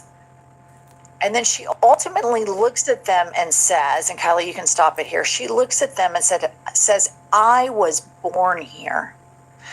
And this is one of the worst things that this man has done. And all of the people that voted for him, they liked where they're from. Are you nuts? She won't leave them alone. No, I'm from Boca Raton. Driving. She keeps asking them where they're from. They say they're from Boca Raton. I was in the car. Go. I'm from your mother. She keeps asking them where they're from as though it's her business. And then she ultimately looks at them and says, and Kylie, you can stop it here. She looks at them and says, I was born here. And this is one of the worst things that this man has done. And all of the people that voted for him, they like this level of cruelty. Well, at the same time, I bet that racist bitch has no problem going to a Cuban restaurant, a Chinese restaurant, a Mexican restaurant.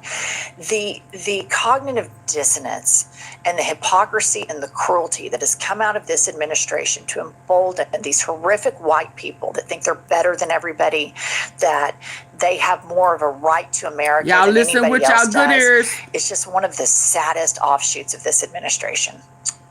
I think it's unlocked, in a lot of people that we see, it's unlocked the worst in people. And it's normalized, and it's made it okay to be openly I was born in the hospital. to people, to mistreat people based on their ethnicity, where This they're is from. crazy. And it's almost like they've been given a license to act like this. And that's the biggest catastrophic part of But this they want us to administration react. for young people too that are growing up. And I know we worry about this with our children, but somehow this normalization that you can treat people like this has set a horrific precedent for generations to come. And I want to thank Josh for joining us this week while Pumps is on vacation with her children for the Thanksgiving Day break. I want to move along here to a tweet from Greg Sargent on the courage of everyday Americans. And he says, while elite journalists and businessmen kiss the ring of Trump. Baby, look at that. What is it called? What is it called? What is it called? A reptilian. They say he got him. He got, y'all see it? Look at that monster.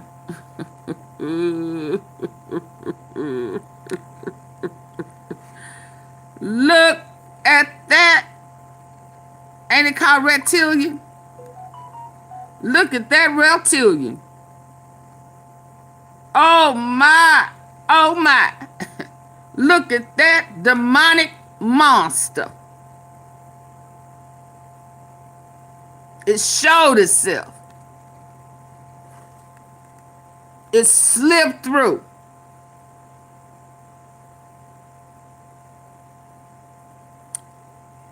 Wow. Lizard. That's what them reptilians they say look like. Yeah. Yeah, he definitely looks soulless. Mm-hmm.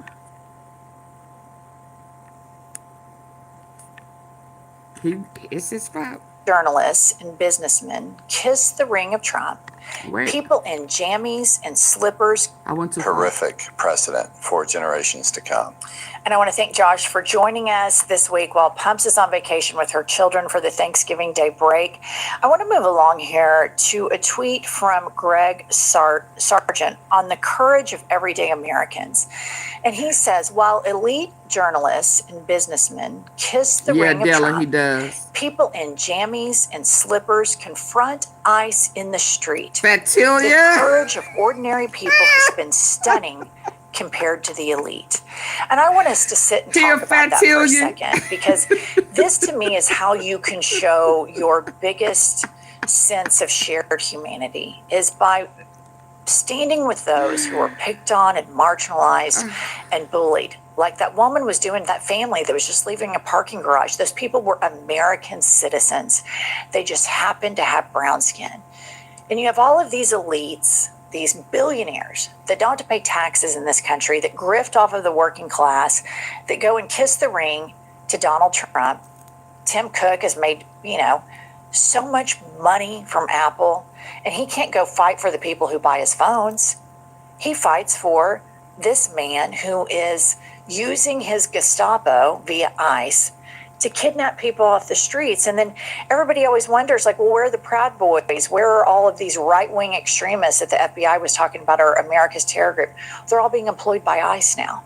And so I just want to give a shout out to all of the Americans in Chicago and New York and Los Angeles, now in North Carolina, that are going out and standing for our fellow Americans that happen to have brown or black skin, and standing with them and showing far more courage than all of these cowardice billionaires.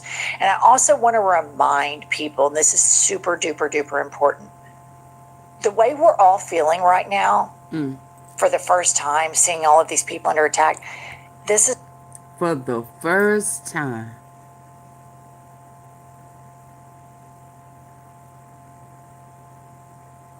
For the first time.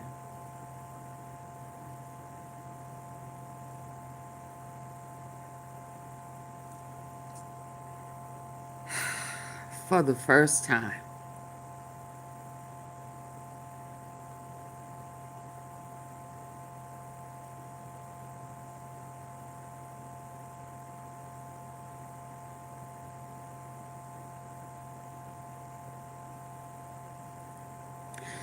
For the first time.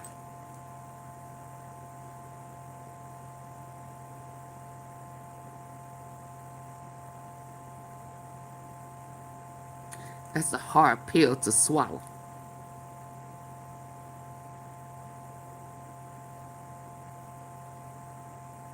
It's a hard pill to swallow, knowing what our ancestors went through. For no reason other than the color of their beautiful skin.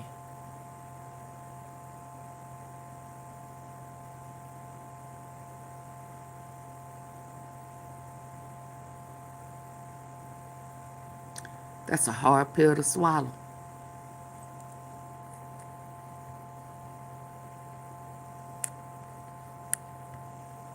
I want to remind people, and this is super duper duper important, the way we're all feeling right now, for the first time, seeing all of these people under attack, this is what Black people have experienced America for their whole lives. This fear is what our Black Americans have felt their whole lives. And so it is a time for us to double, triple, quadruple down on our support for our fellow Americans that live here with us, and stand up against this president and all of his billionaire, now trillionaire, fat cat, piece of shit friends, because this is just, for the first time, seeing all of these people under attack, this is what Black people have experienced America for their whole lives. This is important. The way we're all feeling right now, for the first time, seeing all of these people under attack, this is what Black people have experienced America for their whole lives. This fear is what our Black Americans have felt their whole lives. And so it is a time for us to double, triple, quadruple down on our support for our fellow Americans that live here with us, and stand up against this president and all of his billionaire, now trillionaire, fat cat piece of shit friends, because this is just unacceptable. And I think we all have a social responsibility to not be complicit in this. And I think a social responsibility. We all have a social responsibility now because this is the first time.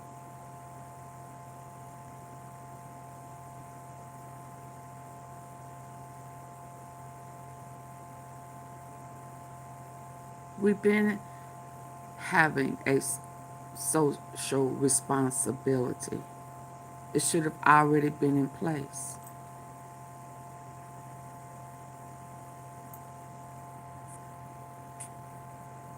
But this is the first time.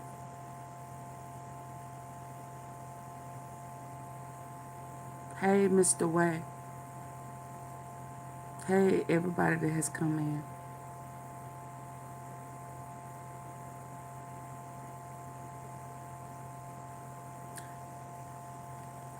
You never had empathy before now. There was never empathy for the black people before now. Never had to put yourselves in our shoes. This is the first time.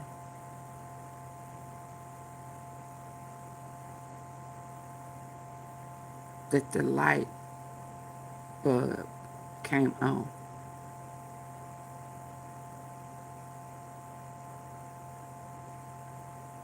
Now, as hard as it is for me to digest this, to thy own self be true, I have to own that I have said on more than one occasion about the renewing of the mind. Whenever the light bulb comes on, the light bulb comes on. Just like with Candace Owens, I would have thought that the light bulb would have came on long before now. So I respect her honesty. I'm going to have to respect several people's honesty, because where I may have said it, they are now saying it. So it's one thing when we the people said or I said, but it's a whole nother when the taking up of ownership. You know, I'm big about ownership, very big about ownership. So respectfully, because I am about everything else, I have to be respectful and acknowledgeable in this regard as well.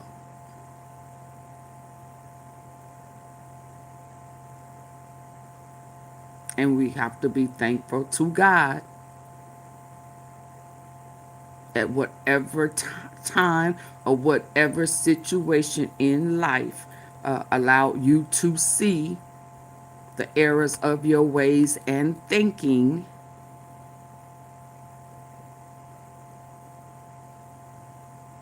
and God brings you to a place where you have a renewing of the mind.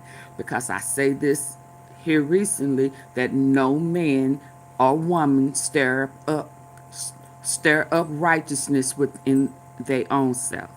It's all a part of God's purpose and plan for each individual.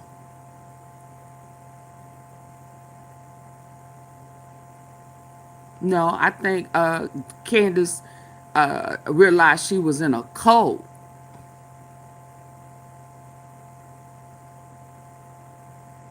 I believe, yeah, she said that it was when the kids, it was babies being slaughtered for her.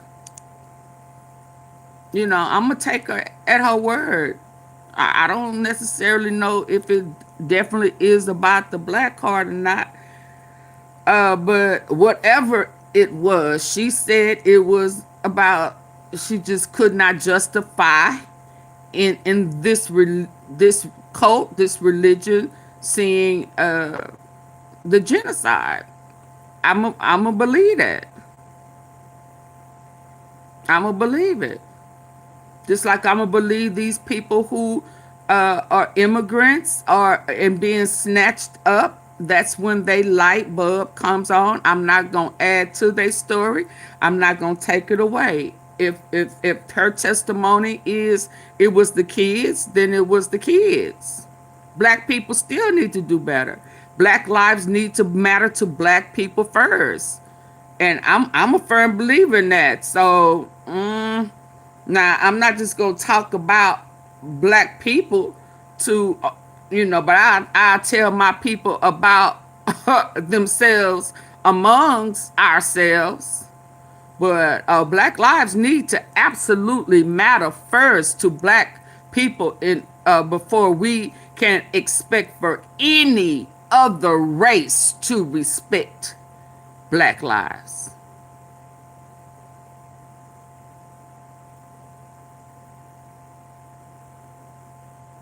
Right. If Jesus, for me, I agree. Yeah. Mm-mm. Mm-mm. Mm-mm. Yeah, no, I think we have to do better. Everybody got to do better. And I honestly think that there should be an outcry and an outpour, march and everything else when black people kill black people. Why is it only a march when someone white do it? Is it not as painful? See, it's that type of stuff for me. It's that type of stuff for me. It hurts me to see black people have no love, no concern. It's just as if now I don't want to go there, because now that I know that they are intentionally planting, manipulating, and using devices and injecting food with certain parasites for certain things. I mean, I wouldn't be surprised. I'm just not going to be surprised. I saw today where there was a particular type of parasite that they have created that's designed to not just mental, but for anger, that will create anger within you. I'm like, what type of crap is this? And I think they said it attacks the brain. So I mean, I just wouldn't be surprised. And just like anything else, just like them planting drugs and guns and stuff in lower and provish areas, I would assume that they would do the same thing with that.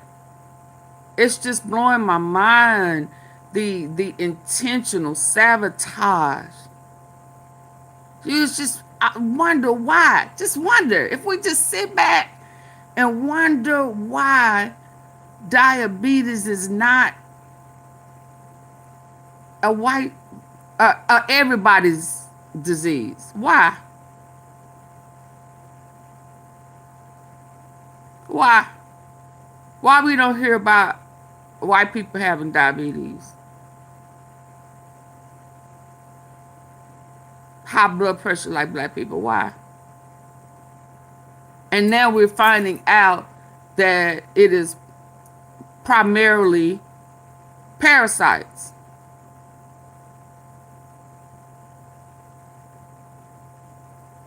So, and now we are understanding that they are poisoning the air with the planes.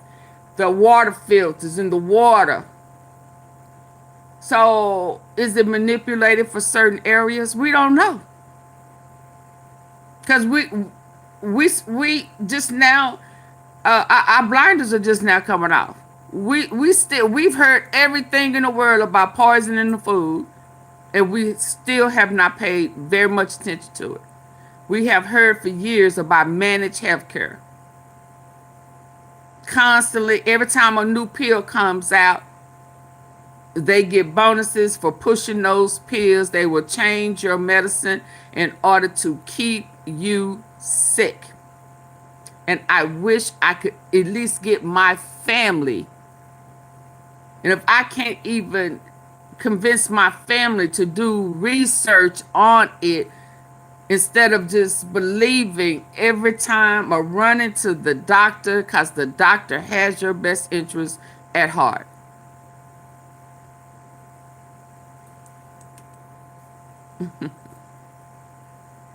I can't even convince my family of that. I'm like, okay, so why you keep having this same? Okay, they changed the medicine. Okay, so why did they change the medicine? Okay, so you're still sick, you're still in pain. Okay, so have you asked them? I need for you to ask your doctor, are they trying to heal you or string you along? What's the end goal? Okay, can I get you to do research on parasites? Can I at least get you to do a detox? Oh, so you still gonna believe the doctor? So you're gonna take all your medicines to the doctor and so that y'all can start over. So you still believing that they are trying to help you? Yeah, that right there. They love people like that. Instead of people like me saying, oh, no, no, I don't want no shot. I don't want to give blood. I don't want to do nothing. Did you go get? Nope, sure did not.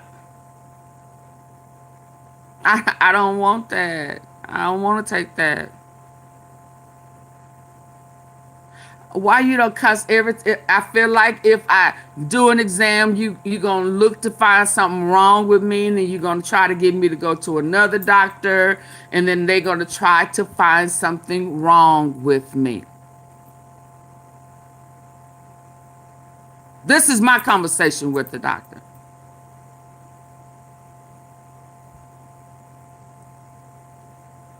I went to and then telling me I got cholesterol issues and gave me some pills that started having. And when I went to the pharmacist, the sister at the pharmacist, and she said, now, you know, this is going, I don't know if they told you, but this is going to make you have, what did she tell me? Trouble walking or cramps and severely bad cramps in my feet. And this is a real strong dosage, and so you may want to not break it in half. I said, what? Hold on, y'all. Hold on. Let me show. Hold on.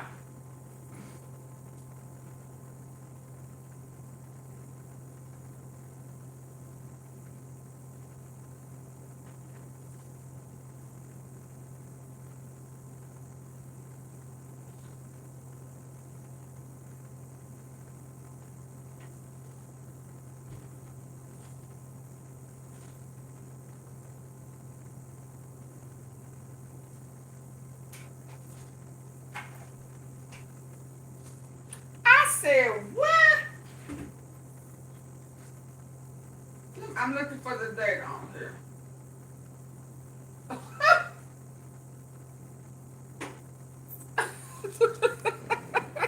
Y'all know I don't have no sense, right? I said what? You want me to do what? And it do what? It's gonna make me have pain. No, this right here start with an A. ATORVAST. Yeah, TAT. Okay, so guess what? This was May 2023. She gave me an, oh, hold on. I mean, because I need for y'all to see this. I need for y'all to see this. She gave me a 90-day supply. 2023.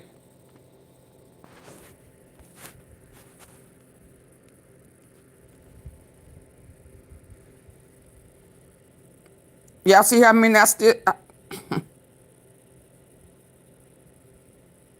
Do it look like I took them?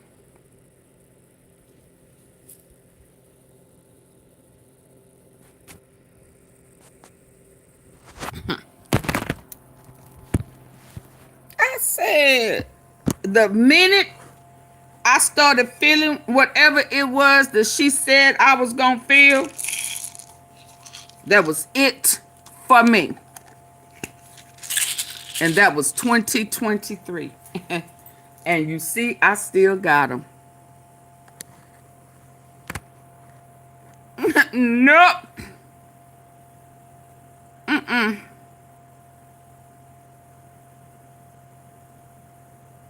Oh, that's why I put it in my hand. You understand? Yeah, no. It's a no from me. It's a no for me. Let's finish. It's a no from me. I don't want it.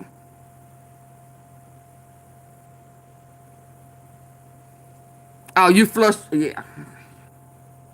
It's just no. Us to double, triple, quadruple down on our support for our fellow Americans that live here with us and stand up against this president and all of his billionaire, now trillionaire, fat cat piece of shit friends, because this is just unacceptable. And I think we all have a social responsibility to not be I just thought about that. I hadn't even thought about it. I think what we're seeing with that video, we're seeing day-to-day average Americans that are standing up and not being complicit. And sometimes morally and socially, you have to take a stand. You can't be silent when you see this kind of conduct normalized by this administration. And I see it in the criminal justice system, the blatant racism, the mistreatment, the abuse of marginalized groups. But here, I think we've seen with ICE being deployed across the country, you see normal day-to-day Americans. And it reminds me of a quote by RFK where he said that... Not the crazy one, the dad. The dad, yeah, I should have prefaced that. But he said that every little bit of change can create a ripple effect if you stand up for goodness, if you stand up for people. And eventually that ripple effect will create a wave. And all of us have to remember that in our day-to-day life. When you see something that's wrong like this, you have to call it out. You cannot be complicit. You can't sit back. And your good deed, your goodness will help create ultimately a wave of goodness. Wait a minute, hold on. Oh, Papa Bear, what do you mean the juice box was consuming all the pork and what?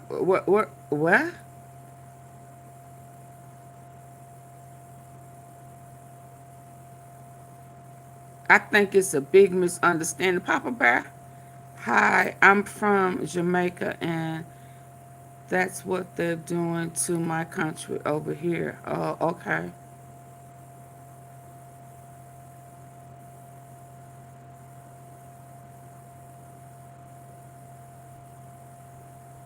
The side effects are worse than the problem. Yeah, I was like, what? I ain't what?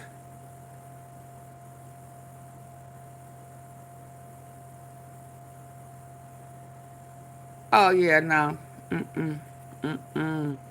Thank God for the pharmacist who warned me.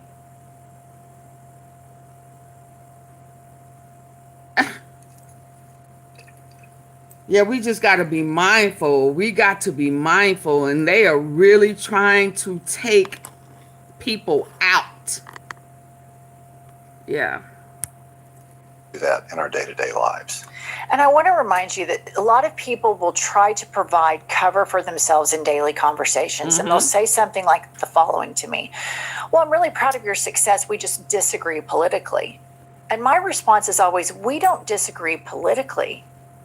We disagree ethically and morally. Yeah. We're completely different people. Yeah. I am not for denying people due process and kidnapping them off the streets and sending them to CCOT in El Salvador, where these people were sexually abused. I'm not for taking people away from their families with no criminal record, right, and shipping them off to some there's no torture justification chamber in for Africa. That. And this is happening all the time. I'm not for the law being applied to Donald Trump and his rich friends one way and to black and brown Americans a different way. We're completely different morally. I really am pro-life in the sense that once a person is born, that I want Americans, hardworking Americans, to be able to live with decency and self-respect and not feel bullied by the ruling class. So we're just, right now, these are not political differences. These are complete moral differences, which brings me to something that is super, really important and kind of devastating at the same time. Yeah. Put this up, Kylie. The New York Times covered Viola Fletcher, the oldest survivor of the Tulsa race massacre. She dies at age 111. Barack Obama tweets this story and says, as a survivor of the Tulsa race massacre, Viola Ford Fletcher bravely shared her story so that we'd never forget this painful part of our history. Michelle and I are grateful for her lifelong work to advance civil rights and send our love to her family. And I just want to share with you all that as two people that were educated in Oklahoma, this was whitewashed from our Oklahoma history classes. I never learned about the Tulsa race riots until like 5-7 years ago. It was the first I ever heard of it. And this is something right now, as we see so much injustice, that we have to understand that Black Americans have been on the forefront of all of these civil rights movements, and they have organized successfully against patriarchal white supremacist structures. Most recently, Target is a prime example. After this election, Target goes out, cancels their DEI program, seems to go kiss the ring to Trump. The Black community wasn't having it.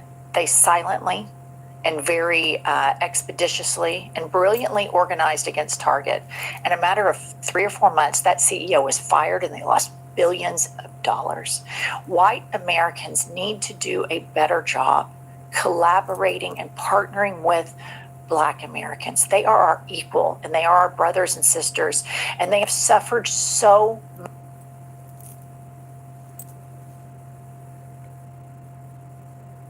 Again, it's a hard pill to swallow. But we got to be thankful for whatever point in time in their life they begin to get it. It's a hard pill to swallow.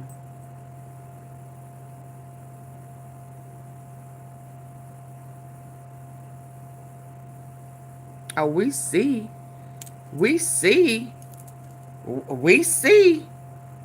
but this is the first time that I've heard them acknowledge, verbally say it publicly.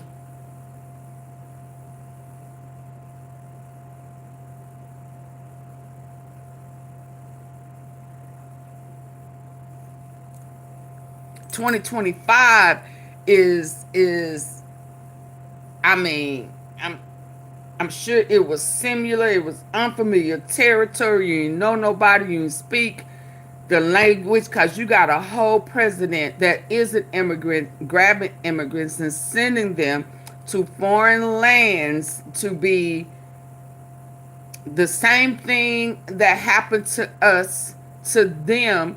But I'm sorry, you still have to have empathy, because it is still a test between you and God.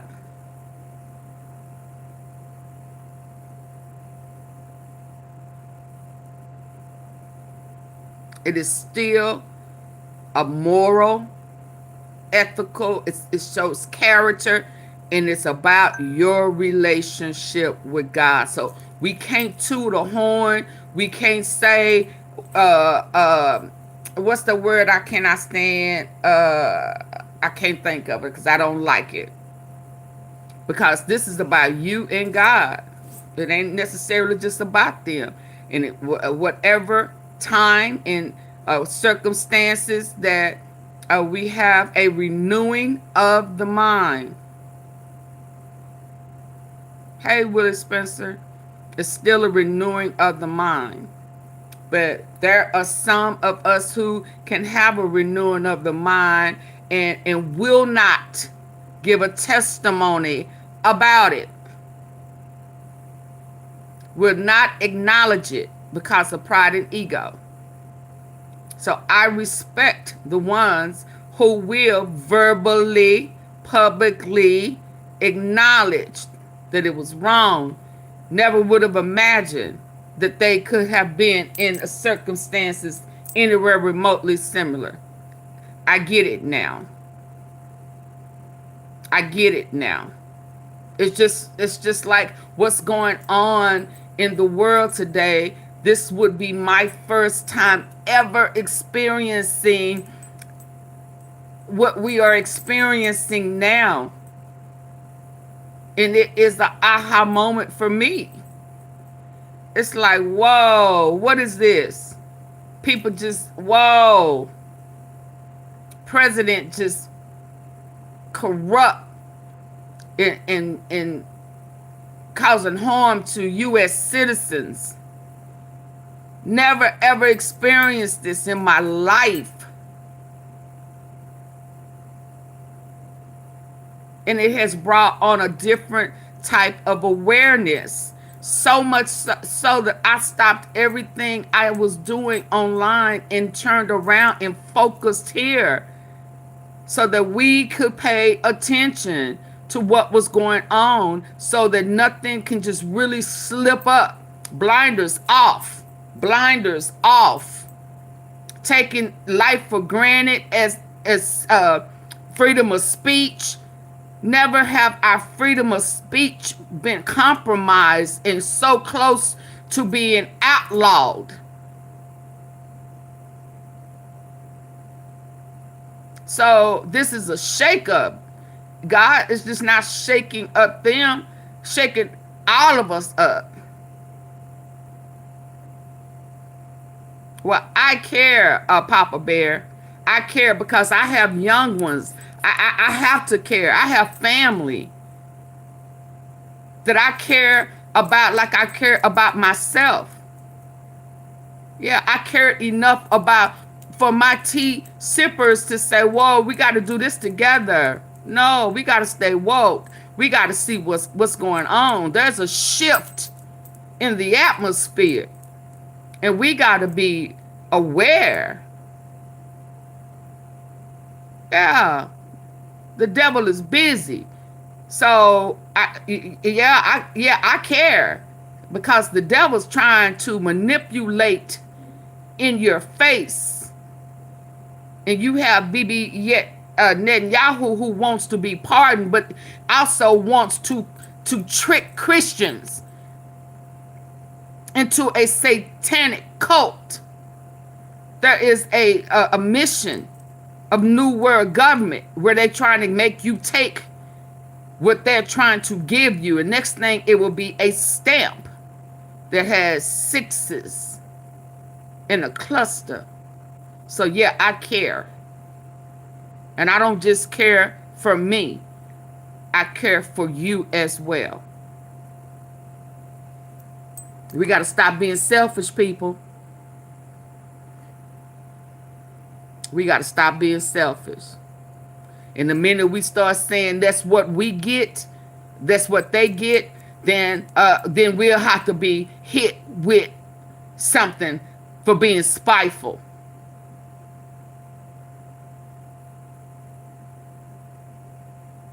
No, I'm not trying to fail no test.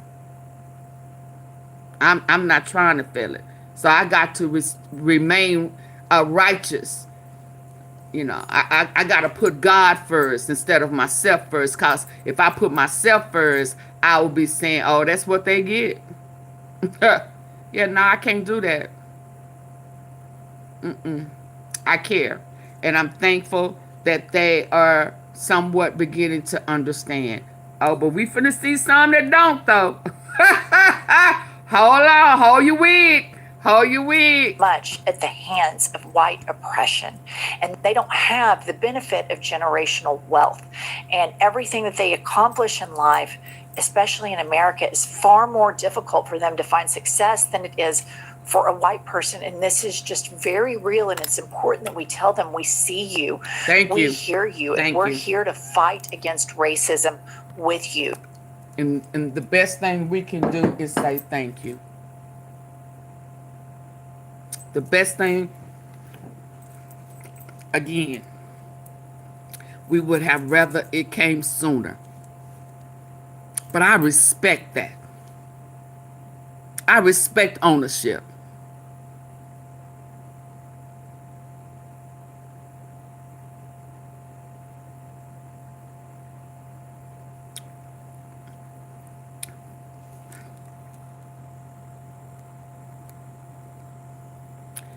Papa, come back another day.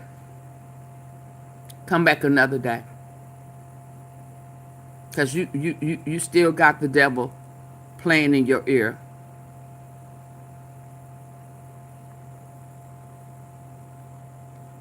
I respect that. How often have you heard anybody publicly say it? This woman didn't have to say this. She didn't have to. She could have went on about her way and skipped right on past it.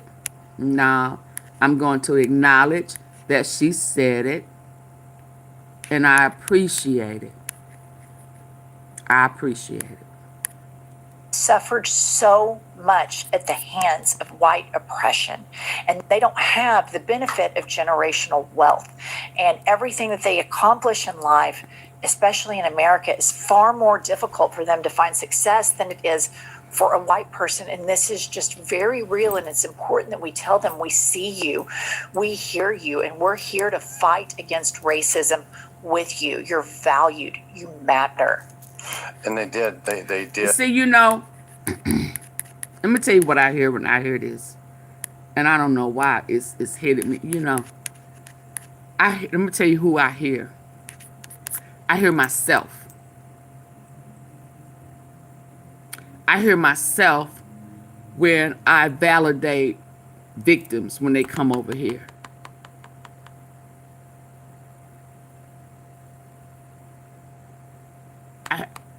I hear myself validating victims who have never been violated from somebody raping them, abusing them.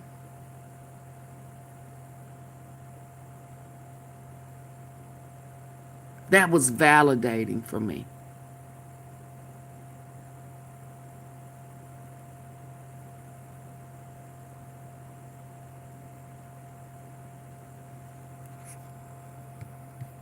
And this is just very real, and it's important that we tell them we see you, we hear you, and we're here to fight against racism with you. You're valued. You matter.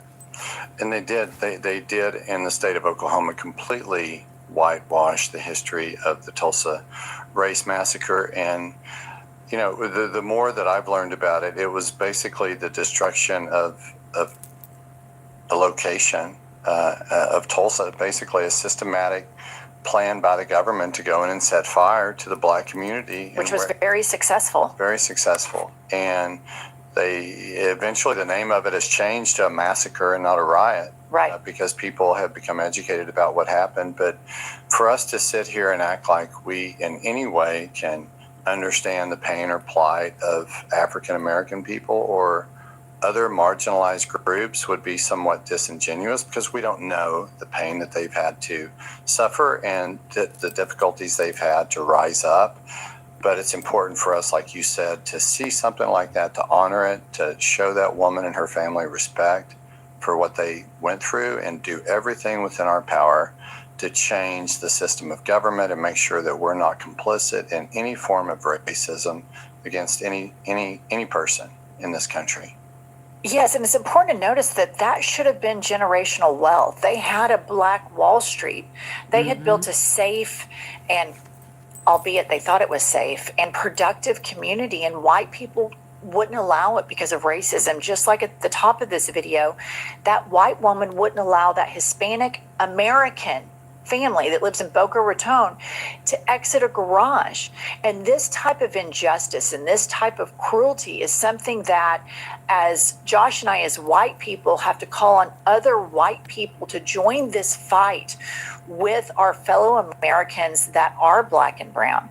And I want to tie this into this whitewashing that people do, to the whitewashing that's been going on in the Republican Party right now about the fact that Donald Trump has always been a Russian asset. And you have this ruling class that always wants to change history, change facts, ignore facts, and lie to the public. And I just want to remind you, Josh and I knew this at the time because we talked about it a lot. We've always been political junkies, but put up this tweet and headline. Listen, paying $14.99 a month for a streaming app and $9.99 a month for a music app and $12. Shannon Watts tweets, a reminder that Kevin McCarthy and Paul Ryan alleged that Donald Trump was a Russian asset back in 2016. Kevin McCarthy. House Leader McCarthy suggested Trump on Now, that was one of the guys that was talking to McCarthy a while ago when we heard they playing, right? Didn't I say McCarthy? And Mitch. So he was talking to him.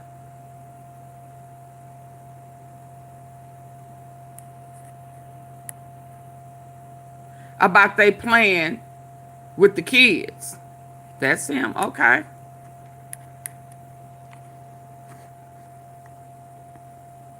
Interesting. Speaker of the Houses, both of them, knew that Donald Trump was on Putin's payroll in 2016, but every single 2016, House Leader McCarthy suggested Trump on Putin payroll.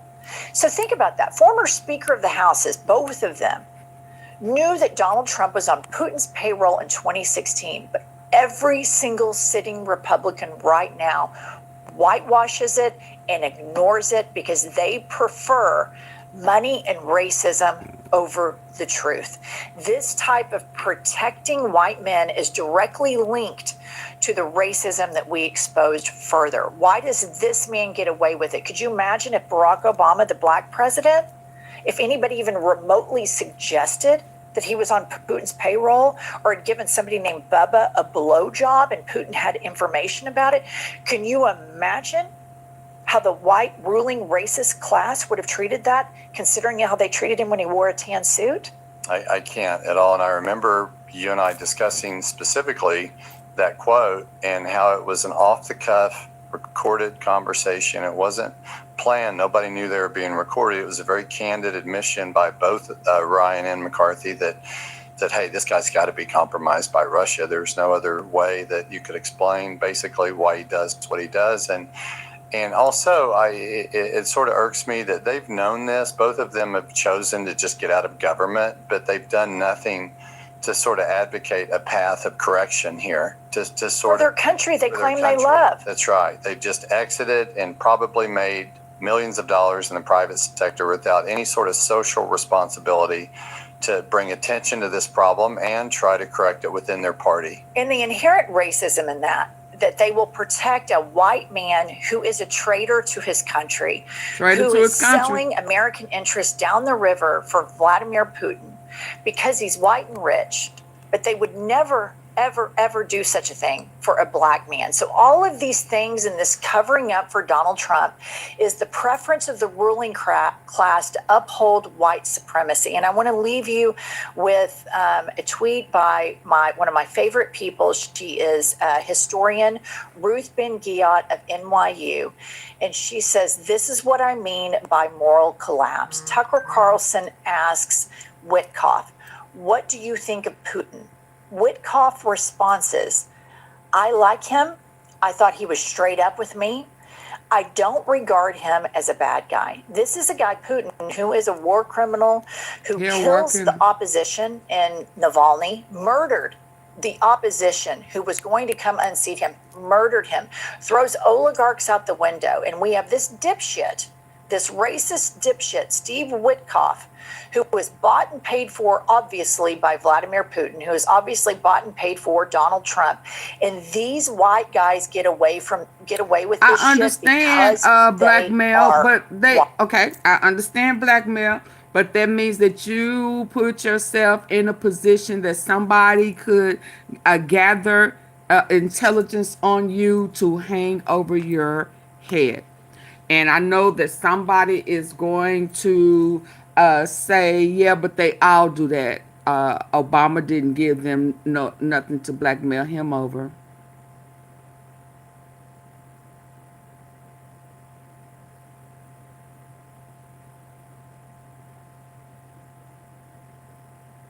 Yeah, I'm quiet because y'all can say what y'all want to say about President Barack Obama, but he set a standard that was unprecedented. So if he can do it, they can too. He did not have a scandal. He could not be compromised. Whatever decision he made, he made. Whatever mistakes he made, he made. Whatever accomplishments he got, he made. So he was not a puppet. Yeah, so blackmail is still not acceptable. You put yourself in uncompromising position to be fooling with kids, graping women, boys and girls. And you gave them ammo to blackmail you. So that means you shouldn't be in that position because you're compromised. Period. I'm not making excuses for not one predator. Right. It is so appalling. And I think Ruth said it best. I mean, that's a prime example of the moral collapse in our country where that's acceptable. You can openly say that without any fear of blowback. What does that say about our country where you can praise basically a person like Putin and think that it's socially acceptable to say that? An anti-American murderous dictator. And he says that on a podcast. And it's just the moral rot that we used to have presidents. Even Reagan would say, okay, Russia bad.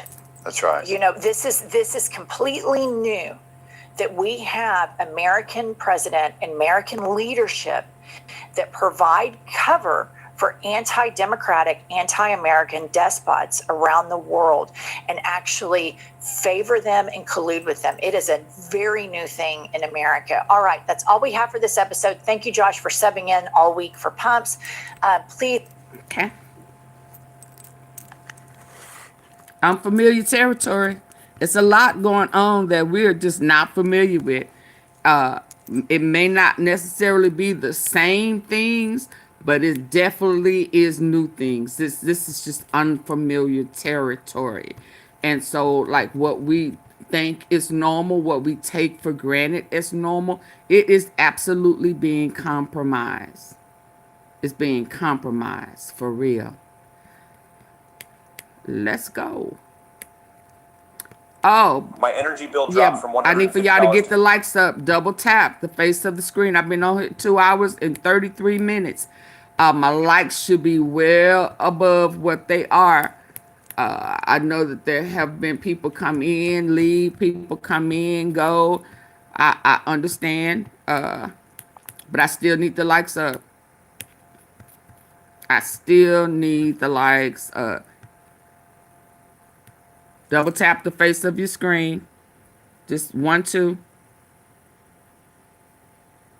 Come on, just double tap if you're using your phone. And if you are on your phone device, on your computer, just hit the 3 dots at the top. And it'll take you to the likes. I'm sorry. It'll take you to the likes. If you could hit the like button, I greatly appreciate it. Let's get the likes up so we can move forward, and I can come back later on and talk about our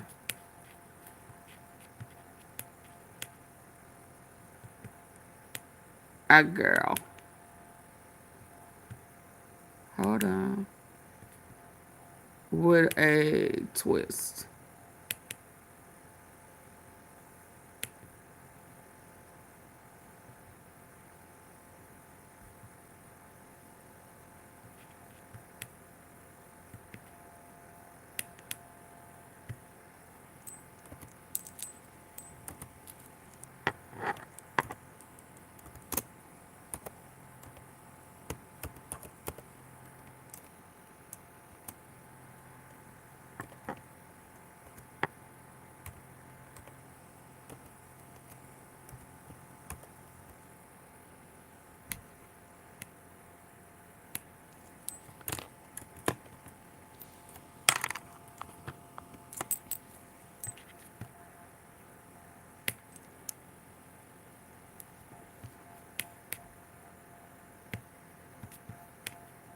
Come on, get the likes up, y'all.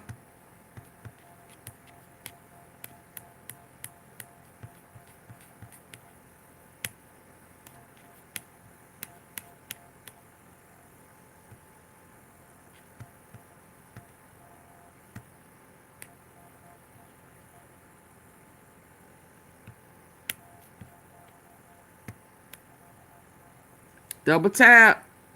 The likes are not moving. Double tap.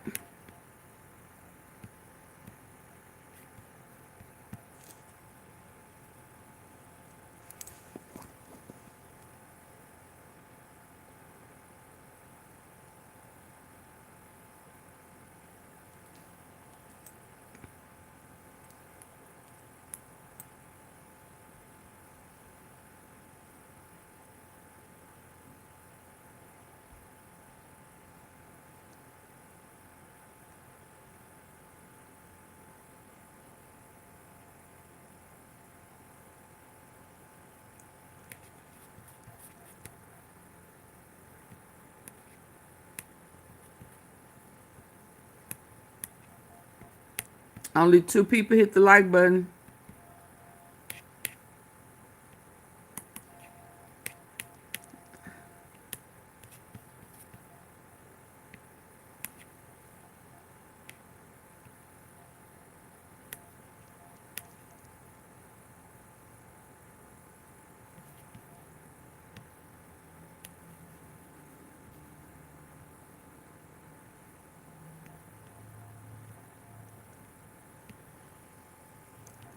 Oh, where is it?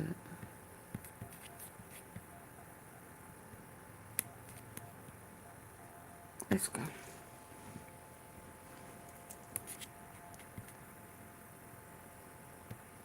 That black people can be deported in their own country, and that black people,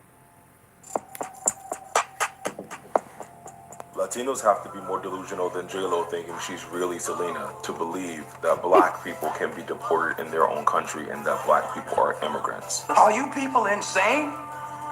What are you talking about?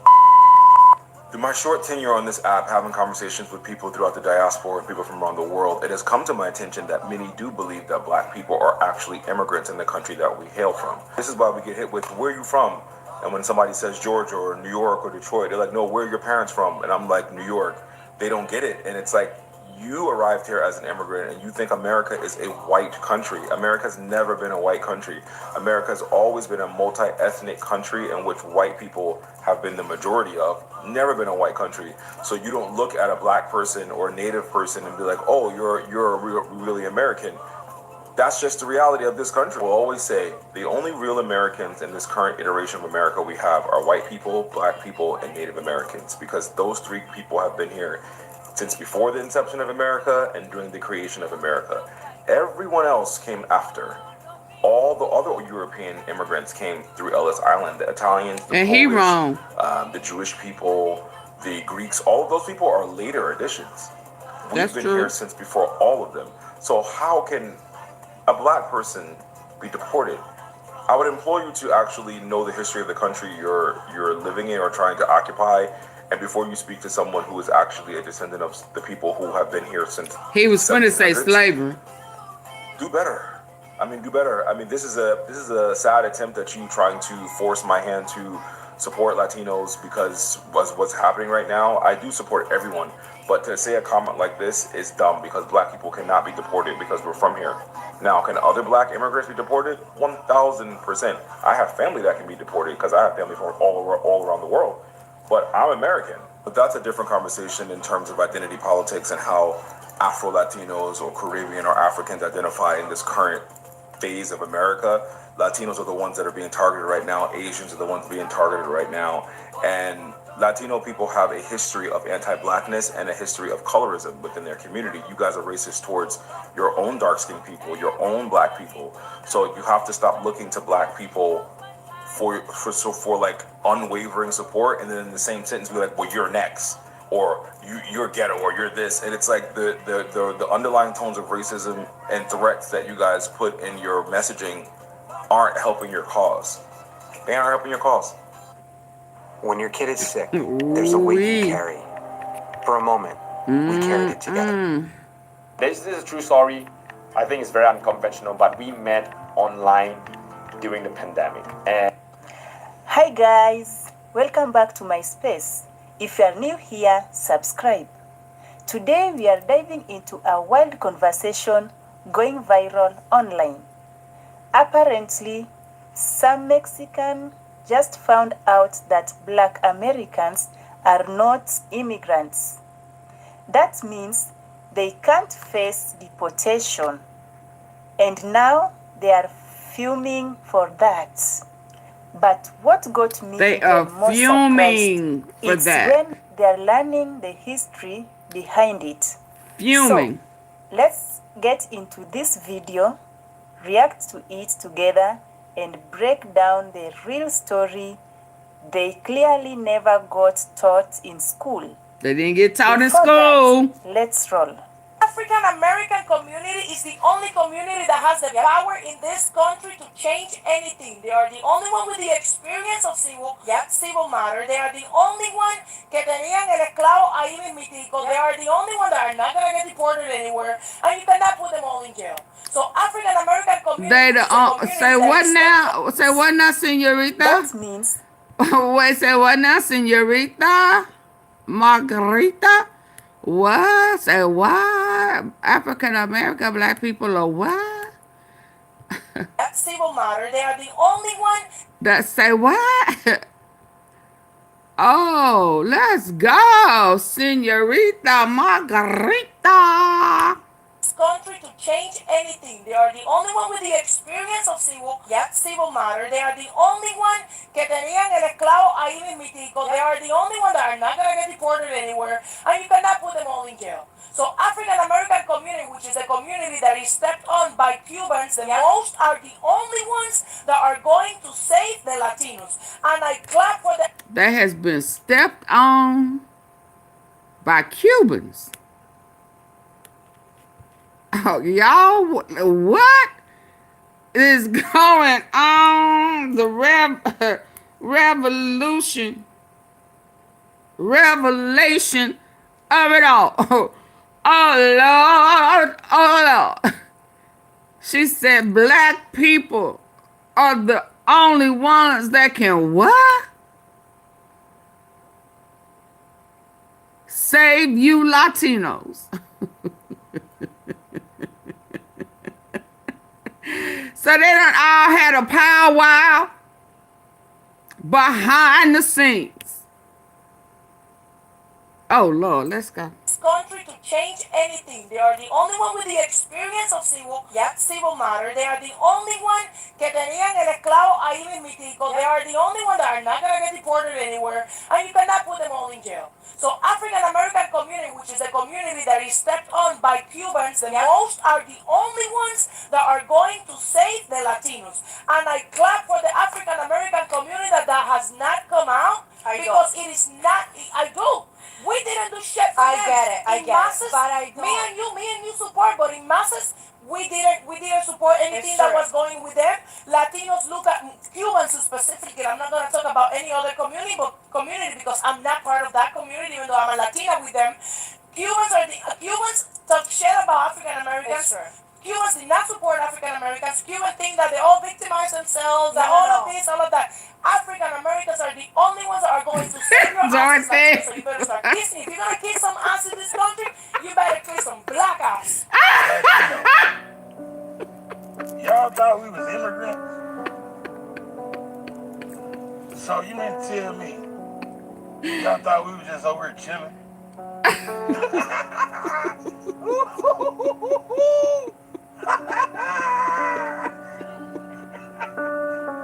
So that's why you guys are saying that we're next. Man, we was first.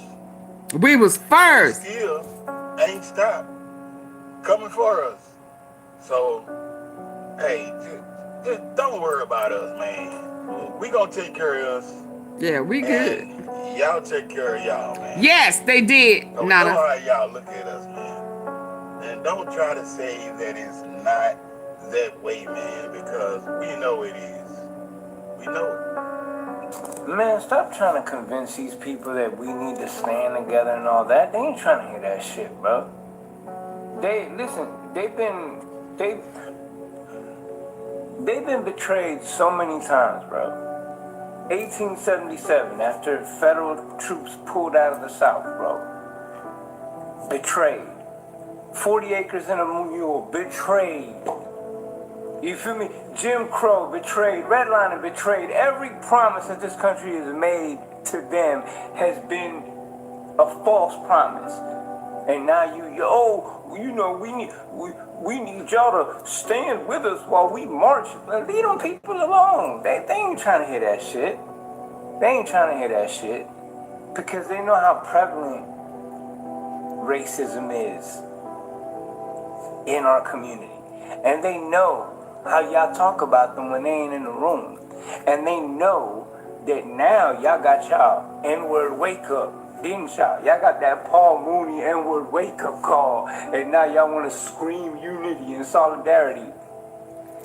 Nah, bro. It don't work that way. It don't work that way. The people that have been working together will continue to work together.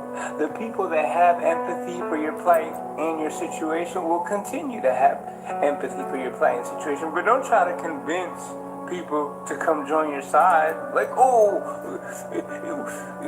it's always been. They don't give a fuck. They don't care. They're trying to survive their damn self. They're trying to figure out how this man is about to get rid of the 13th and 14th Amendment and strip them of citizenship. What, you don't think they know what time it is? They got to deal with their own shit. I'm just saying, I see a lot of videos where people are like trying to convince, Black Americans that they need to stand side by side with Black and brown unity, but when it's something that doesn't benefit us, we ain't screaming that shit.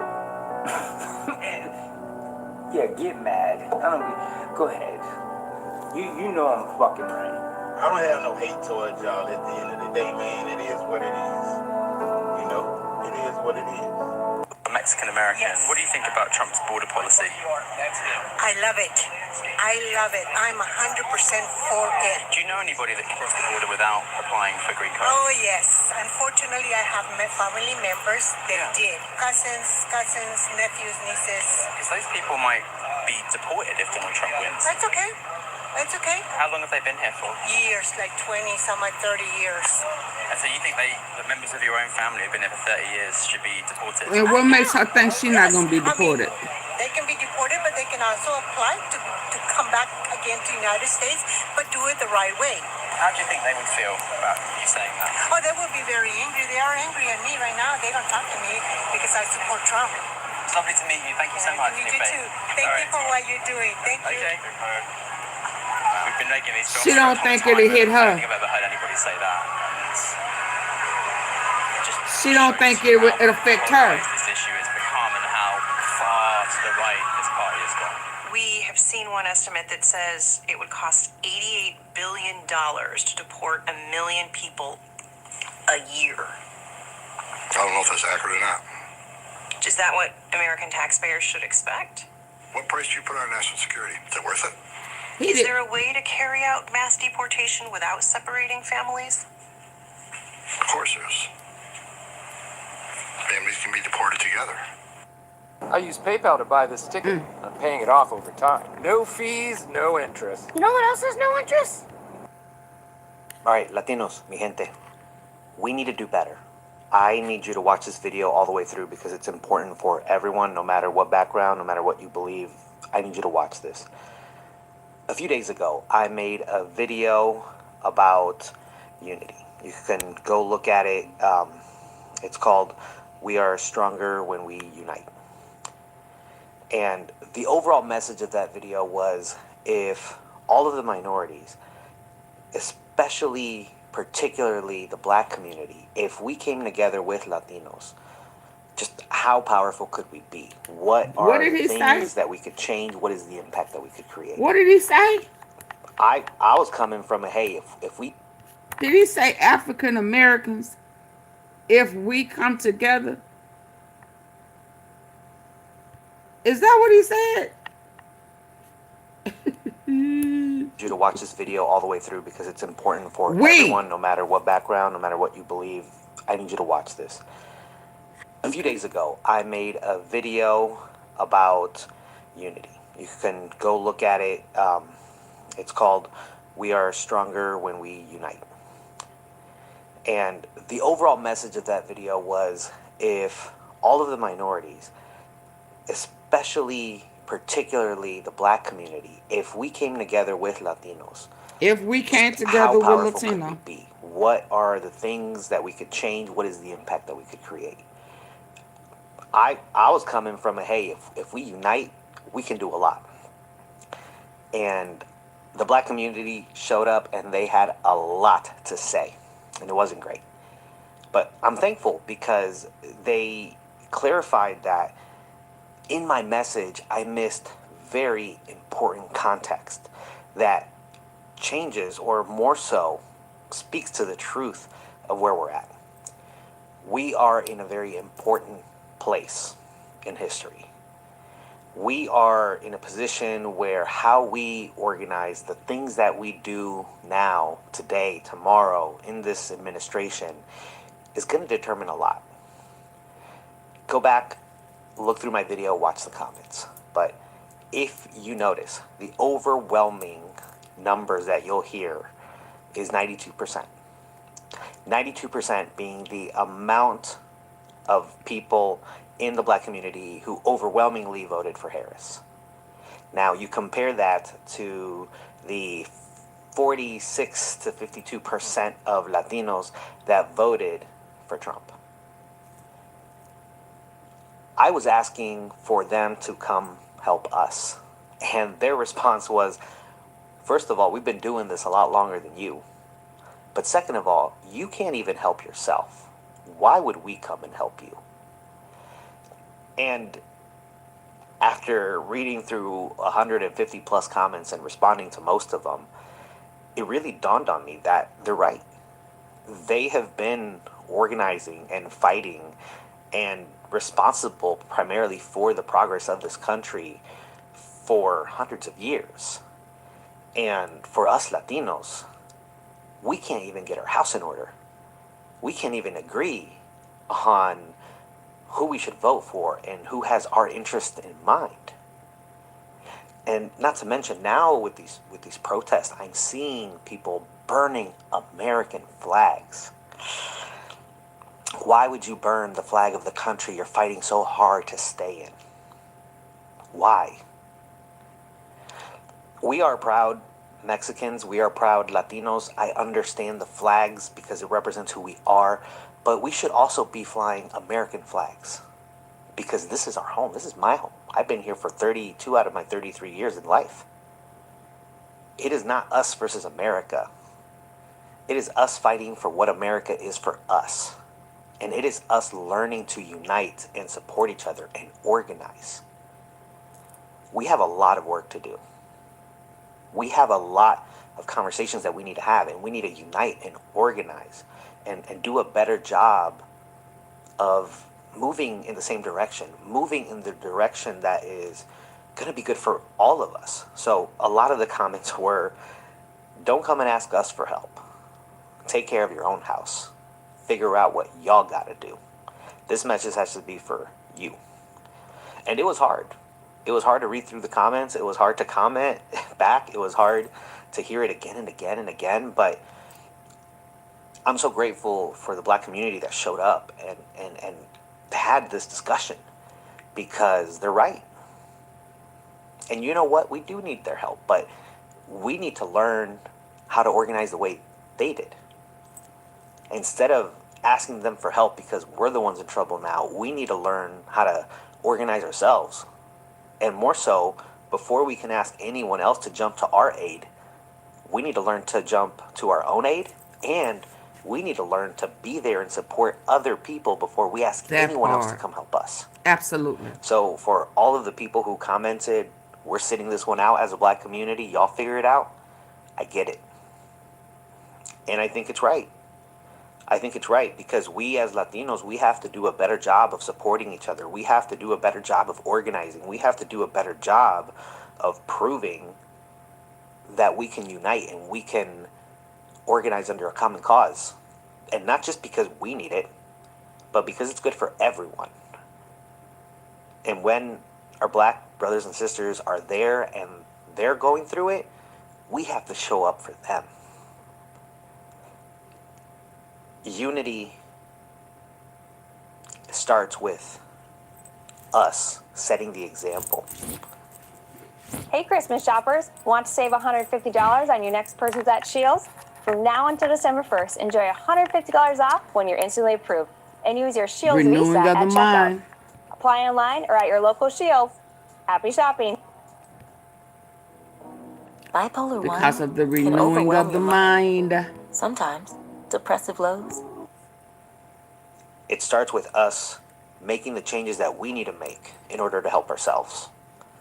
Because other people are going to be a lot more willing to help us if we're organized, if we're moving in the right direction, and if we're doing things for others because it's the right thing to do. So if you are a Latino and you are someone who wants to make a change, and if you're someone who wants to see America be better for us, we have to learn how to organize within ourselves. We have to learn how to better understand what it is we want and do it the right way. Stop burning American flags. Organize. Learn to support each other.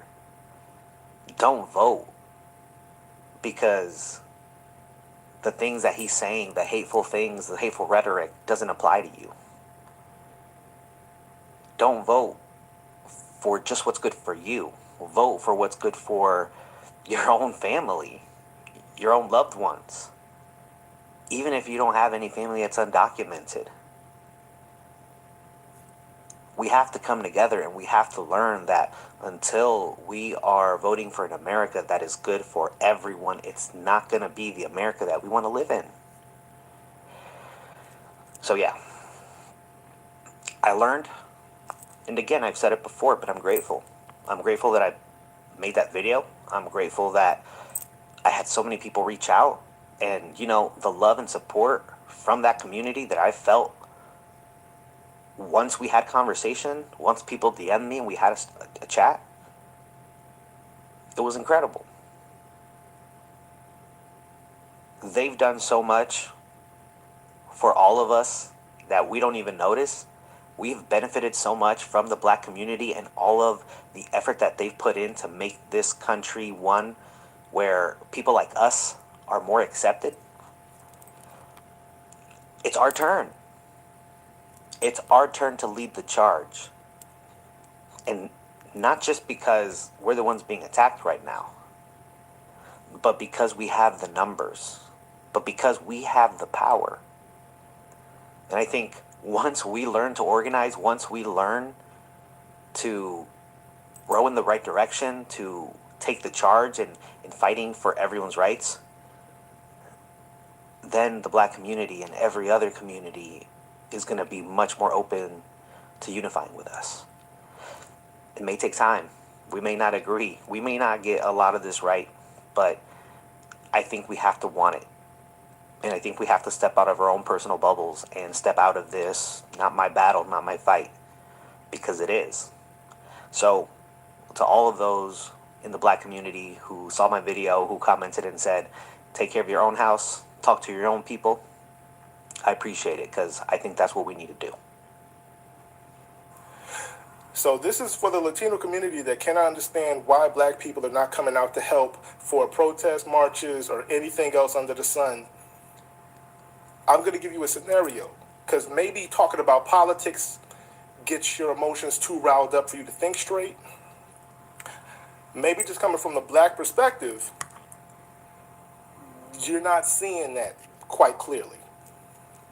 So I got this scenario for you to kind of just simply mow over a little bit. Now, of course, if you were Latino and you did not vote for any of this, what's going on, and you're on the right side, this is not for you. White people, if you voted and you're on the right side, this is not for you. Just enjoy the show. Now, imagine you got a white guy, a black guy, and a Hispanic guy that are going to go to a trip to Las Vegas. Yeah. And they want to rent an Airbnb. Now, they got two options. There's two different neighborhoods with two different houses. Both houses have their own set of rules. Now, in one neighborhood, you see a... Okay? Yeah, I'm sorry. I can't. I don't like it. I'll admit them. We're Maurice's, and we're here to give you that styled feeling. And a Hispanic guy that are going to go to a trip to Las Vegas. Yeah. And they want to rent an Airbnb. Now, they got two options. There's two different neighborhoods with two different houses. Both houses have their own set of rules. Now, in one neighborhood, you see a diverse array of people. Homeowners, everybody's equal, everybody's happy, Miss everybody's Tom, I don't neighborly. know if they... And the house that we're going to rent if that was brought is a black up woman. about they voted for him. And that woman just says, be respectful, be kind, you know, don't mess up anything, and be cool. You know, help yourself to anything that's in the refrigerator. The gourmet stuff is for all of you. Share it. The rooms, everybody gets an equal room. You can have a nice time over the weekend. And then there's another neighborhood where that neighborhood is full of wealthy white people.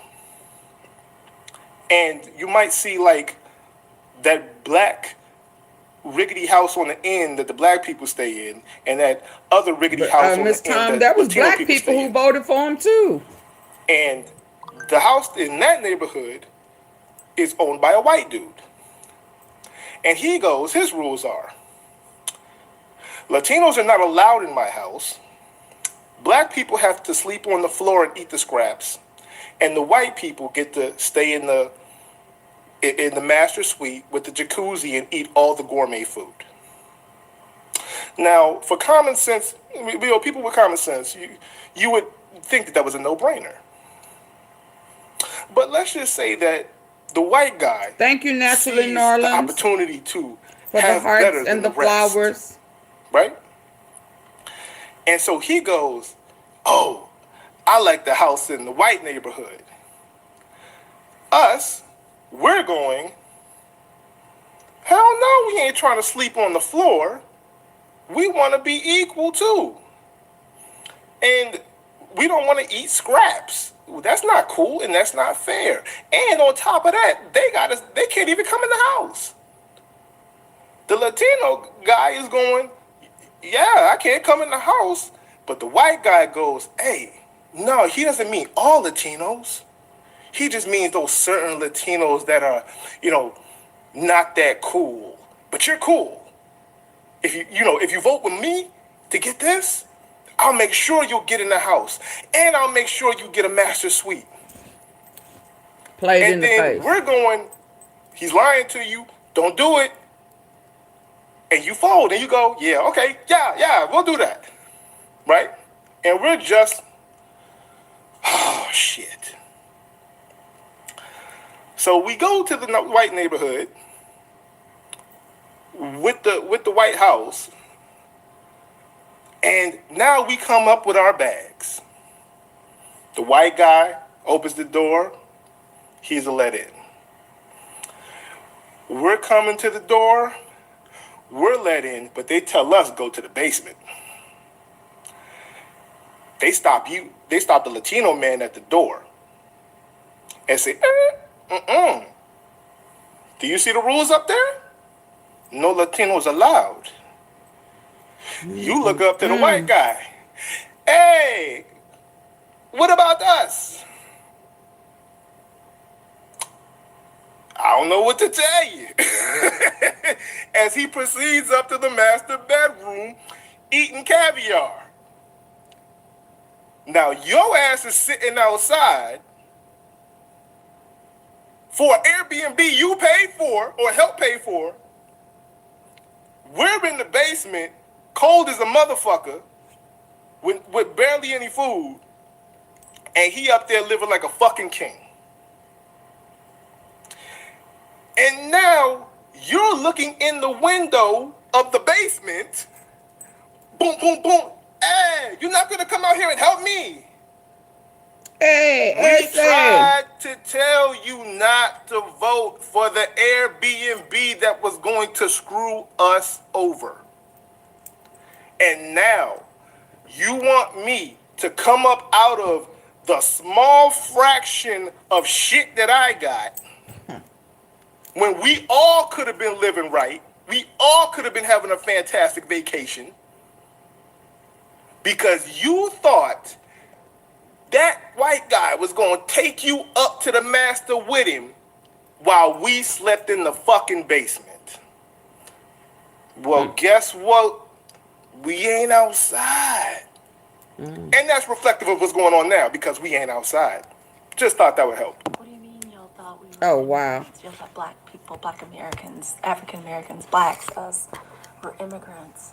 Hardest lessons, clearly, it's going to take me a long time to learn and figure out is that other people just don't know what I know. I assume that a lot of people know what I know. That's why y'all keep saying that, huh? That makes sense, I guess. That we're next. Y'all think, what? People are out there saying we next. Part of this country. Black people fought in the Crispus Attucks. Did everybody not at my little church? Every Black History Month, there was this huge thing. I'll never get. So they out there saying we next. A huge package, and it was all of these cards. They were ABC cards, but on every card, letter of the alphabet, an important person from Black history, and that was what we did all February at Sunday school. Like, we learned those cards. We would have to, and then we'd line up at like the Black History program, and we'd have to read them out loud. So I guess I just assumed, oh my God. With all the tension that's going on in the Latino community for obvious reasons, a Latino man still finds time to try to prevent a black man from doing his job. Check this out. That's why I gotta go through as an Amazon delivery driver, man. I just be wanting to deliver packages, bro. I can't even deliver packages in peace, man. This a black man trying to get some money. He's trying to go to make money. Yeah, I support that guy. I support that, my guy. We both making money. Yeah, but not like, let me just make this done real quick and I got you, my guy. I got you. You call me a bitch? Chinga tu madre. Pussy. A lot of people ask us, what's the difference between Oh, mud wow. water and mushroom coffee? It's actually pretty simple. First, we're not coffee. Most mushroom coffee is just... Everything that's going on in this country, with the Latino, the Hispanic community being the headliner, this man still have time to harass a black man. Wow. Trying to prevent a black man from doing his job. This is not down south. This is New York City, one of the most diverse cities in the nation. But yet, you harassing a black man. I am very appalled that I have not seen any African American descent. I've seen a few, but not a lot, out protesting of what's right, what's wrong. It's just weird to me that they are staying away from all this that is going on. I'm not sure why. I'm not sure what's going on, but I just hope that you guys do realize when it was Black Lives Matters that a lot of Hispanic and even Caucasian people stood up with you guys to represent that we all belong here, that we all need to be respected, because everyone is a human. And weird to me how protests, I only seen like Caucasian people and Hispanic people, and just think that it's weird. Not sure why. But I really hope, America is always about government, it's always about hating a race. Like when they used to hate the Indians, when they used to hate all Chinese people. I'm sorry, because of Mrs. Tom. coronavirus. Now it's the immigrants. Then when they used to hate Black Americans, black African Americans. But it never ends. It's I gonna hope she come gets a day better again soon. where the government's gonna say something about maybe African American people, and you guys will be attacked again because it happens all the time. Probably, Look at that spike. Y'all hear that spike? Every time, something happens, Look at it's that always a race revengeful, being spiteful attacked. heart. So what African So Americans? she felt entitled. She thought it was gonna be us before her. So now you want to. So you're a manipulator. Your heart ain't right, little girl. You feel the need to come back with spiteful, cause you think that we should be out there with you, and you don't understand. No, you thought, because you thought that y'all were better than your skin is closer to their skin, so you're on the bottom of the 50 Shades of Brown. So now you spewing out that spiteful, revengeful crap.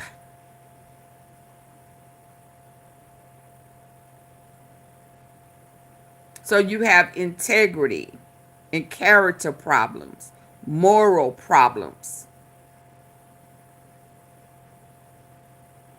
So now you want to throw a guilt trip on Black people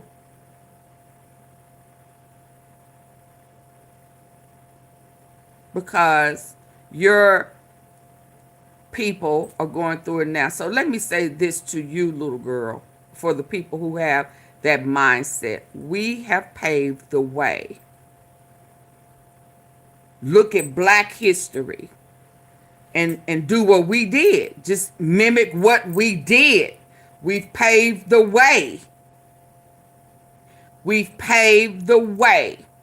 And now that you're seeing that they are doing the exact same thing to us, but now they're taking you to a foreign land, that in which probably in their mind real soon will be a part of the New World Order.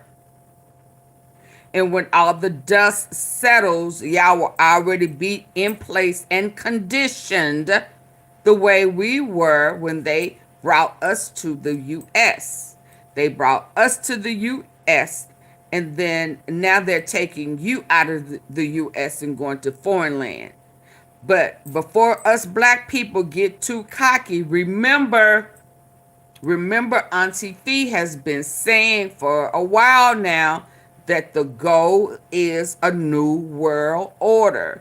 They are going to try their best to tear down the U.S. and leave us on welfare. And they will be rebuilding a new world. And it looks like the plane is on foreign land. They're not going to leave us in no form of comfort, nothing that we are used to now. Their plan is to steal all the money, create war on U.S. soil, and make us a third world country. So we don't have room to be cocky, because that in itself is being spiteful. So always line it up with God, Christians.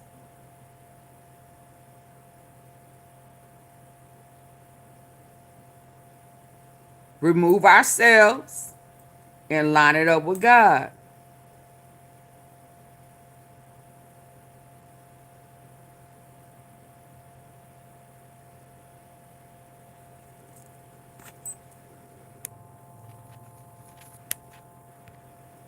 Government is always about hating a race, like when they used to hate the Indians, when they used to hate all Chinese people because of coronavirus.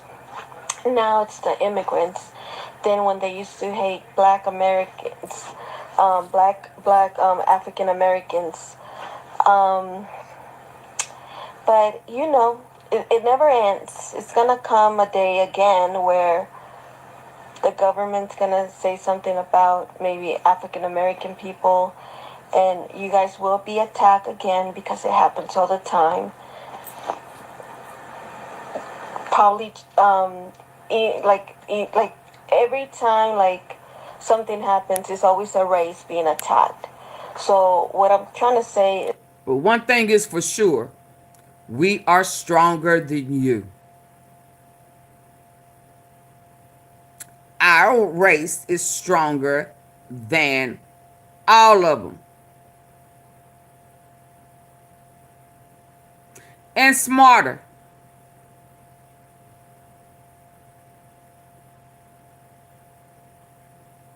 Let's be clear.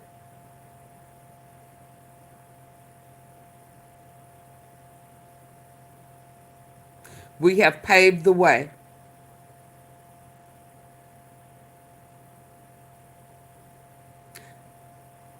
The smart ones see that. The slow ones still stuck on entitlement.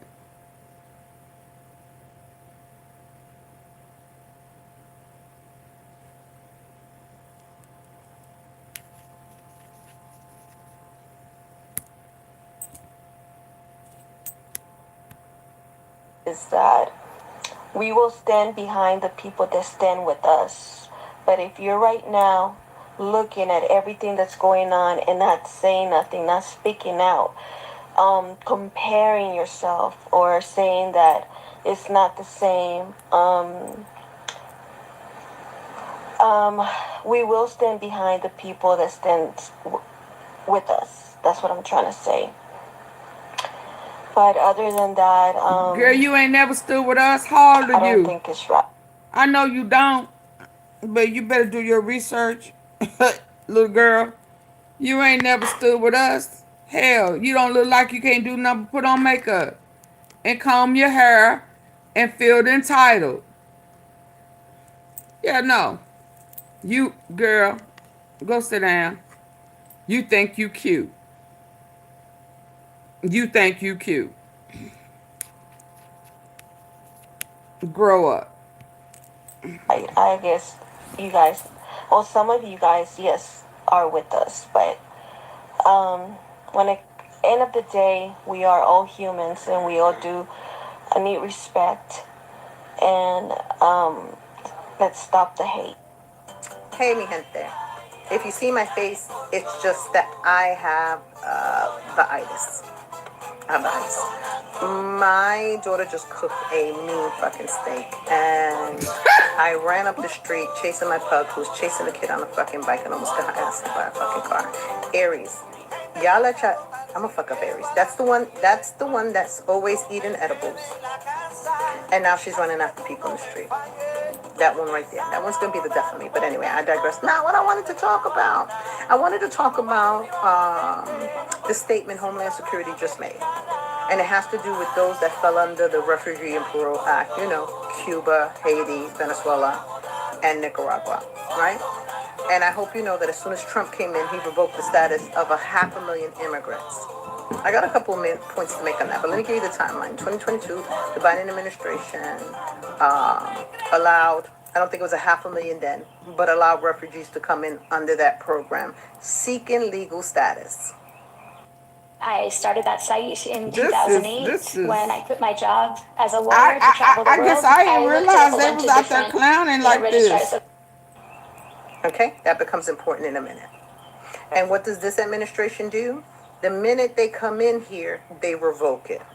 I'm going to get to my point because between MAGA and Cubans for Trump. And by the way, this video, if I talk about Cubans, I'm talking about Cubans for Trump, Venezuelans for Trump. That's who I'm talking about. I'm not talking about Cubans in general. Had a couple people get offended the last time. You should know me by now. I got a hard on for Cubans for Trump, Venezuelans for Trump. Not people in mi gente community. Anyway, with that being said, first thing this administration does, as soon as they come in, is they revoke that status, right? Now, that went to a court, and it was on stay, meaning that the Trump administration couldn't do anything. But it was heard by the Supreme Court, and Supreme Court said they can deport the 500,000 people. So now leads me to my statement today. Homeland Security makes a statement today that says this: either deport yourself or we will deport you. You have to understand that those immigrants that are here legally are like low-hanging fruit. They're the easiest ones to get to by revoking their status. Okay? Now, here's where my disgust, right, and the hypocrisy of those that voted for him, Cubans and Venezuelans, this is where my disgust comes in for you as a human being. Because you now made it impossible for anyone seeking a better life for their family. You now made it impossible by voting for this piece of shit, right? To take away from people the same programs that you benefited from. Because if we talk about the Cuban Adjustment Act, yeah, we're talking about housing, we're talking about welfare, we're talking about food stamp, we're talking about school training, right? We're talking about all these things, right? And they love to tell you, I came to this motherfucking country to work hard. No, you came out to this motherfucking country with a handout, and you got it easy. And democratic policies is the one that kept you in this fucking country with your hand out. Now you turn around as hypocrites to your own people and you destroy that opportunity for people seeking refuge in another country or seeking to build a better life for their country. And here's where MAGA comes into that same ye say statement, right? They love to tell us they should have done it fucking legally. Then what the fuck do you think the Refugee and Parole Act is, motherfucker? What the fuck do you think that is? And here it goes for all my Latinos, whether you voted for him or not. I don't know That's what a you prime mean, example that Theodora. they just What you simply mean? don't want us here. Because even those under a program in which they were obtaining their legal citizenship is the first thing they fucking revoked. You can keep believing that shit if you want. America but I digress. ain't never Against been this video great. is against Cubans for Trump and Venezuelans for Trump. This is about you. This video is about you. I really don't believe that Nicaraguans and Haitians think like that. I know plenty of them, and I don't believe they think like that. It's just you two dumb motherfuckers right there. But I digress. Anti-blackness and colorism exists in both Hispanic and Black community. In my last post, all I did was encourage unity amongst both communities, which in reality is one. And I have 50-50. A lot of people are instilling does their he need to be pain removed and their permanently? trauma into what I said. What is wrong with unity? Division is what they want. The sad part is that a lot of the times we are divided amongst ourselves. Only through unity is that we will evolve and get stronger. But only few will understand that. Unfortunately, this world has convinced us that the color of our skin is equivalent to your worth, your intelligence, your value. And that's the message that I don't want our children to receive. Every child that I teach, I encourage them, regardless of their color, their race. And I will say it again, despite the hate comments, we need to unite both communities. Black and Latino division is profitable if they divide two of the most influential communities and create hatred amongst us, then they profit. Some of our people from both communities are so brainwashed, our own people forget their roots. Forgetting your roots is a good thing because for them, if you forget where you came from, then you forget how powerful you are. When I dive into my presentation, Real Masters of STEM, I explain how the ancient Kemetic civilization has a lot of the STEM and technology that we use today, starting with the IFA and the binary code. Instead of dividing, we need to unite. We need to stop allowing people distract us from the truth, reduce the noise, learn more, and focus. I've been seeing Black people say that it's not our fight with regards to Latinos and them getting deported and everything. And I disagree. I think that it is the same fight. Civil rights is the same fight regardless. I just think that we shouldn't go out there and protest because it's not a good strategy. We've done it so many times. I've personally done it many, many times. And the reason why it's not a good strategy for anyone who wants civil rights, for Black people to be the face of it, is because no one cares when we're the face of it. When Black people are the face of something, people lose. Okay, Theodore, but what about the crime your president and his PDF for friends? What about those crimes? I mean, what do you mean from illegal immigrants? What about the crimes from Trump? So should Trump be deported? Theodore, I'm finna check your integrity. I'm finna check your moral compass. Yeah, and let's see if you're gonna stay here or you're about to get put out. Should Trump and his pedo ass friends, homegirls, political parties, left, right, front, back, black, white, should any of them who parents came over illegally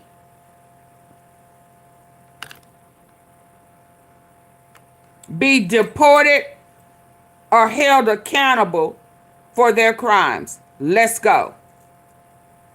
It's a yes or no. It's a yes or no. And if you say anything other than yes or no, I'm putting you out.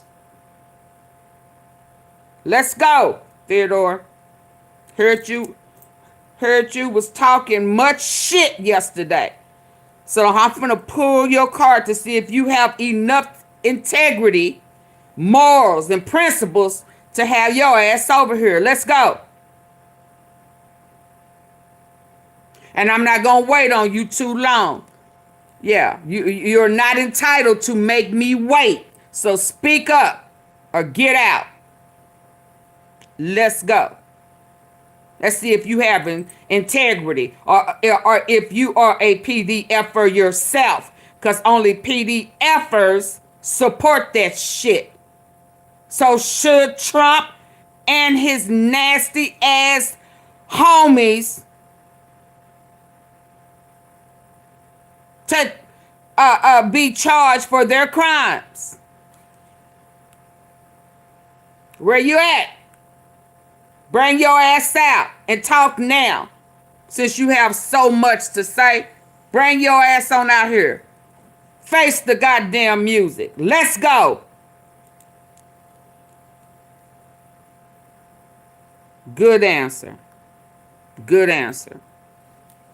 Accept my apology and tone, but be mindful what you're saying and how you're responding. You are being racist because there are a lot of non-immigrants. Well, hell, everybody is the immigrant.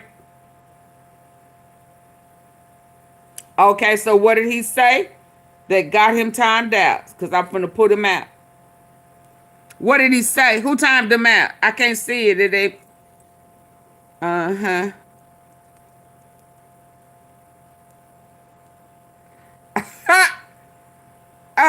Miss Norris.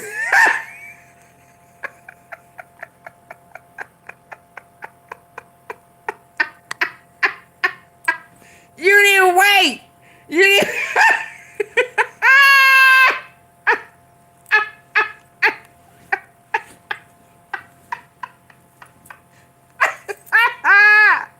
Naturally, Nolan said, me, let me get it. Let me get it.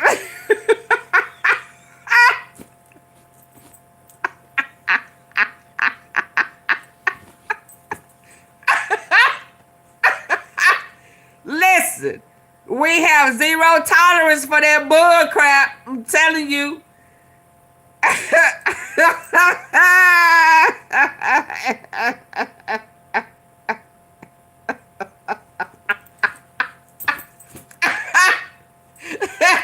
She was like, tag me, let me get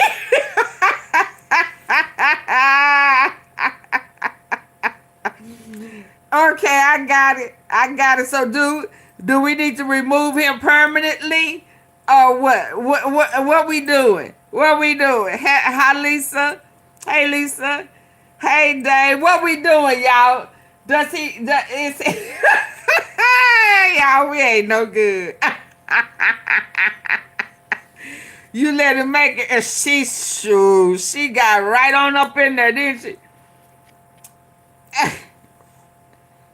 Do he get to come back another day, or is he out? Is he out? You got it for 24 hours. Okay. Everybody else saying bye. Game over. They saying, They saying, let me go on up. They saying out. Strike 1, 2, 3, you out.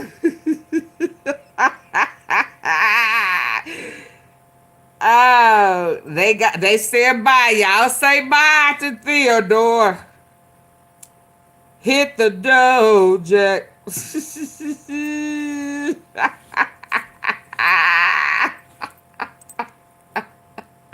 The tea sippers have spoken.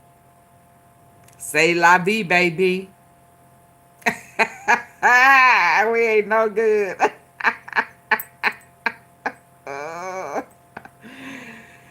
Okay, as we were. You better watch what you say over here.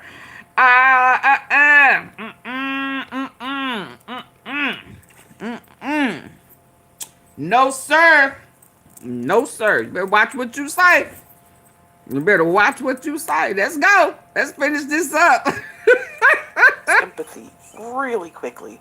I'm sorry, but y'all do. Other groups of people do not care when we are the face of it.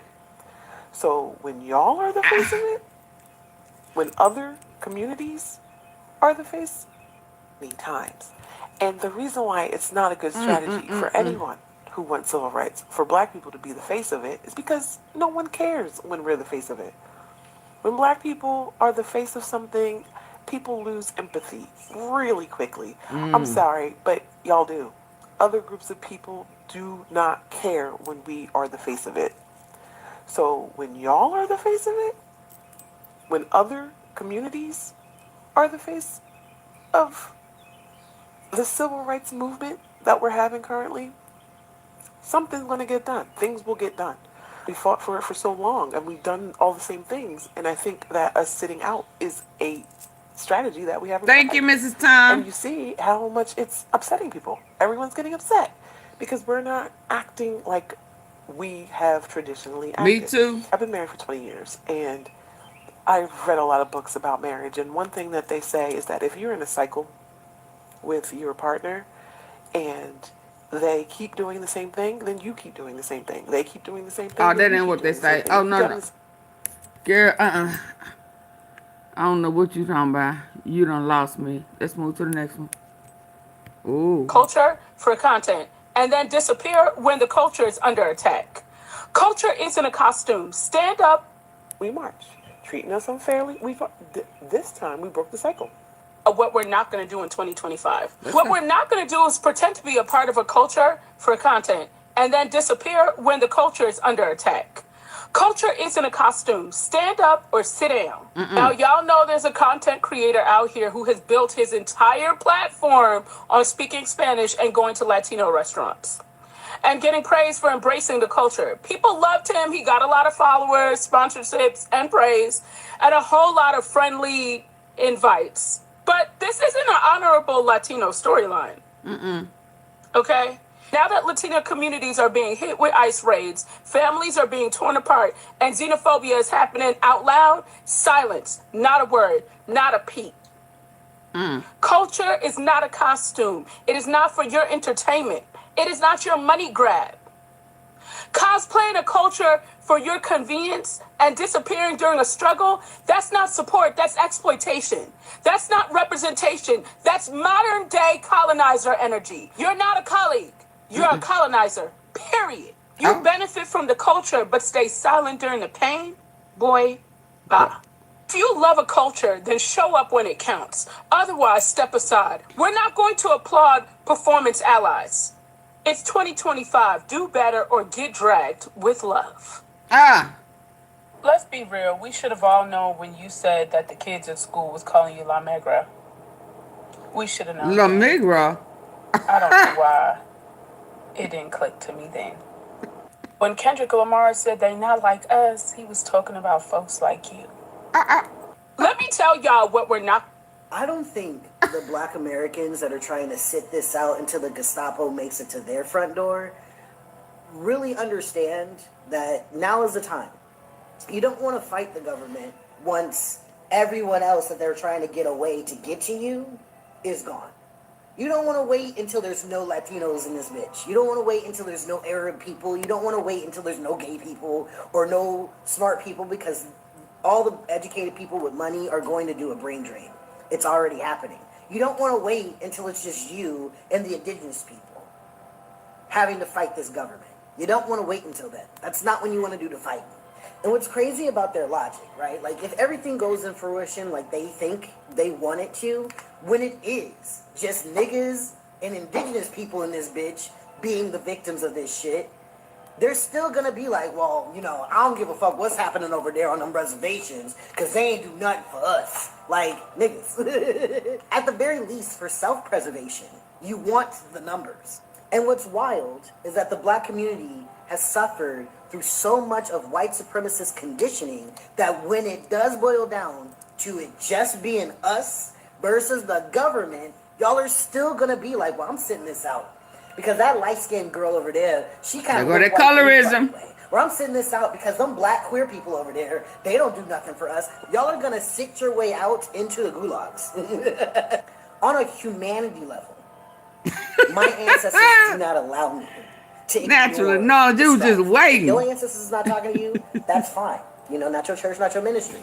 But on the simple self-preservation lawless, level, yeah. You want the numbers. Like, y'all are not strategists. Y'all are just emotionally stunted because of what has happened to our community. That's all that this is. And, like, you guys really don't have the time for that shit. Okay? Because once they figure this shit, they're figuring it out. The goal has always been to put us back in fucking chains. And if that's we true. got 37 different groups of people in between us and the chains, you would think you'd want to keep them 37 around. Yeah, because again, Kelly said he wants all brown people gone. Understand that? Sure, okay, there's racism in Latin America, sure. There's also homophobia and transphobia in the black community.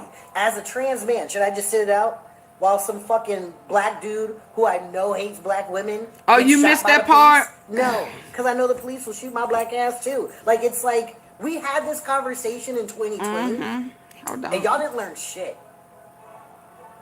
Y'all don't be learning nothing from what is happening in recent history. Because they don't not paying attention because it's not affecting them. You think you know. They only pay attention when it affects them. It's only a problem when. So they were thinking like they were black. I mean, like they were white, it's like y'all not even Latinas. learning what you were supposed to learn 5 years ago. This shit is wild. That whole I'm sitting this out is That, like the little girl said, it always happened to black people. You know, they really thought black folks could be deported. Blacks built America. They built that beautiful country. Yes, you got that right. They built it.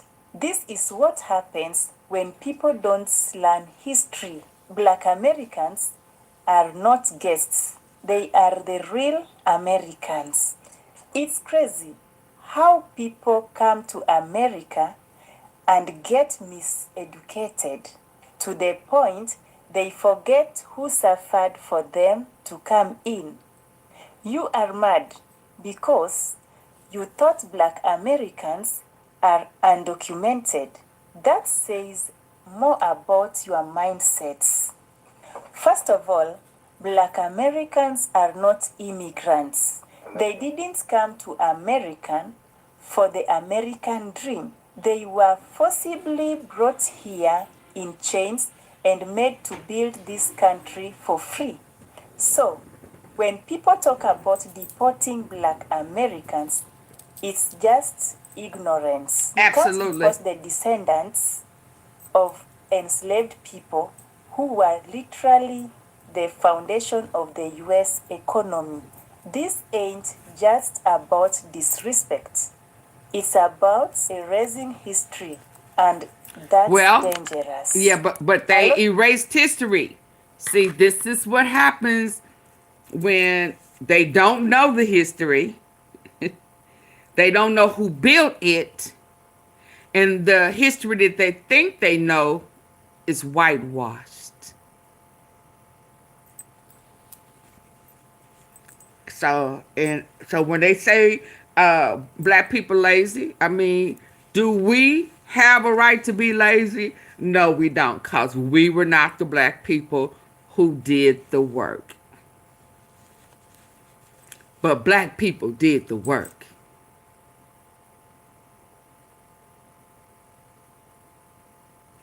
We did the work. Our 50 Shades of Brown.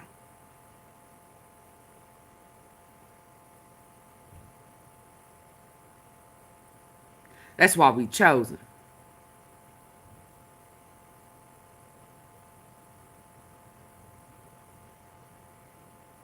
That's why we strong. Sometimes we just have to remember that ourselves. Yeah, blinders off, boo. Yeah. So that's where they missed it. Yeah. We were forced here to build the country. We didn't choose to come here for a better life. We were forced here and made one.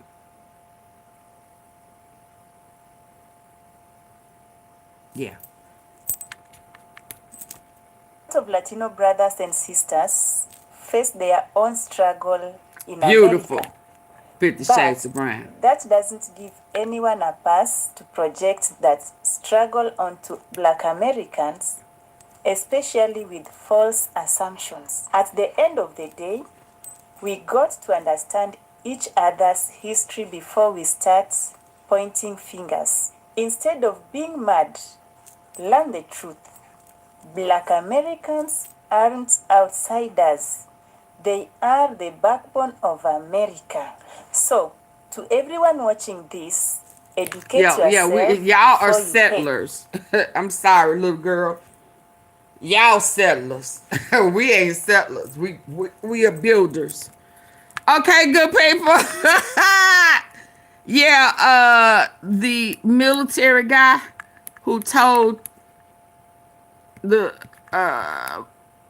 that they don't need to take, I'm talking to you, naturally, New Orleans, not to take orders, illegal orders. Yeah, he gave the tea brown people. He doesn't want brown people in the country. That's his ultimate goal with his immigration is to remove brown people. Where will you find such a woman? Queens. Democratic Senator Mark Kelly of Mark Arizona him. is This now guy here right with me. here. Thank you so much for being here. I do Naturally want to start Norland. with the immigration plans. He said he wants to re-examine the status of people who are in this country legally, which may include naturalized citizens, blocking migration from, quote, third world countries, pausing all asylum decisions from any country, and calling for, quote, reverse migration. Well, I think this is consistent with what we've seen from this president to date, rounding up people in their community. He said he was going to go after drug dealers, gang members, criminals. What we've seen so far is a little bit of that and a lot of just breaking up communities, going after people like Kelly Yu, who is in an ICE detention center in Phoenix, who I visited, who is a business owner. She's got 70 employees. She fled China 20 years ago, fleeing communist China, came to this country. She is undocumented.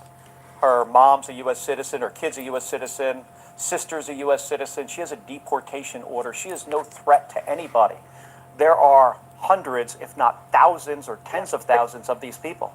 But these are legal immigrants that he's talking about. He's kicked out legal immigrants already. This is kind of more of the same from this president. When he says things like third world countries, what is he really saying? I think what he's saying is he doesn't want brown people in our country. And that is disturbing, and it's un-American. The Trump administration says the man accused of That part. Hey, Serene.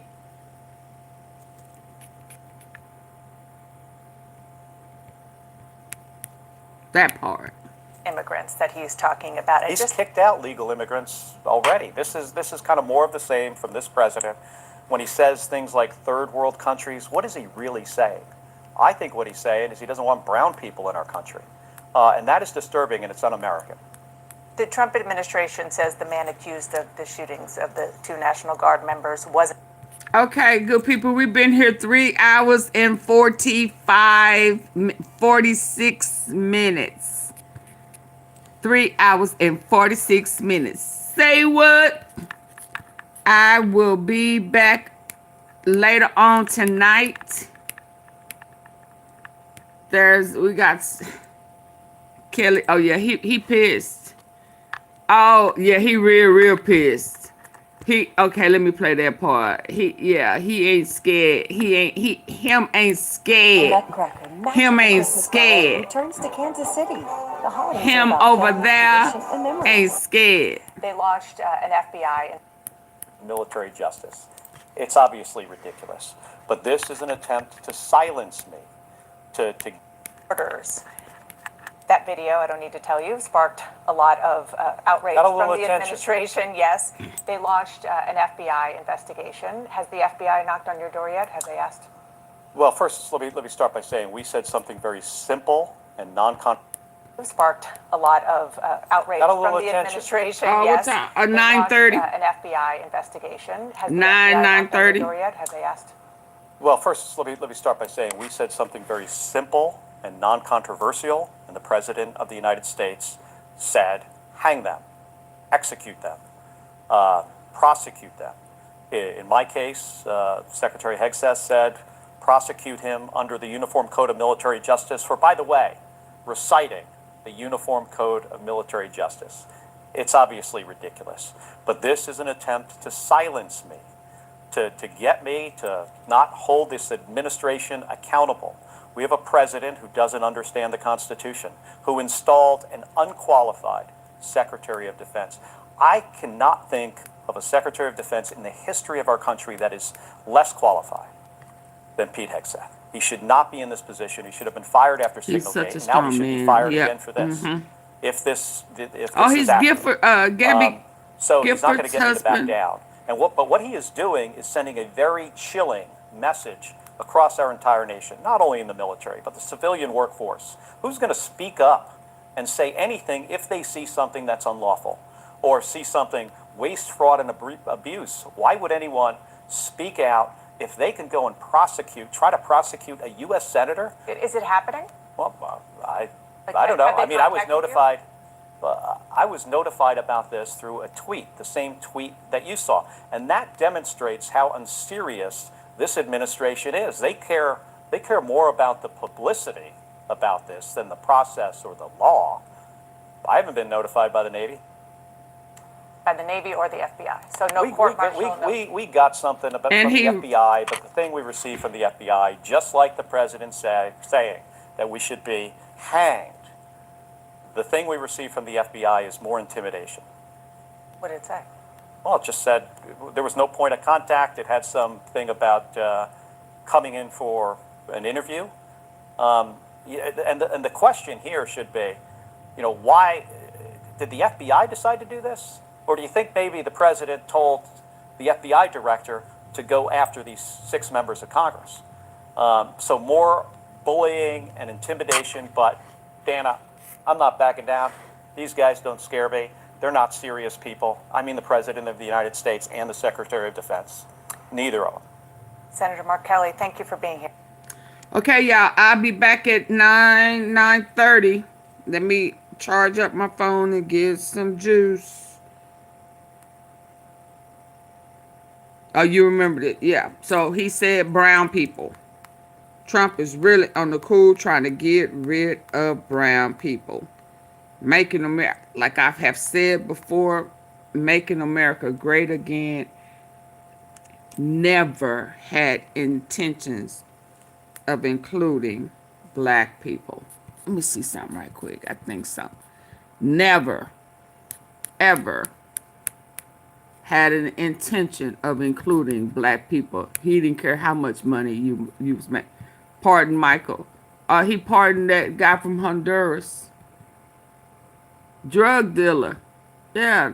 Drugs is a part of their organized crime. Oh yeah, is this the one? Did she cry? Did we see the girl crying? Each other's history. Oh yeah, we saw that one.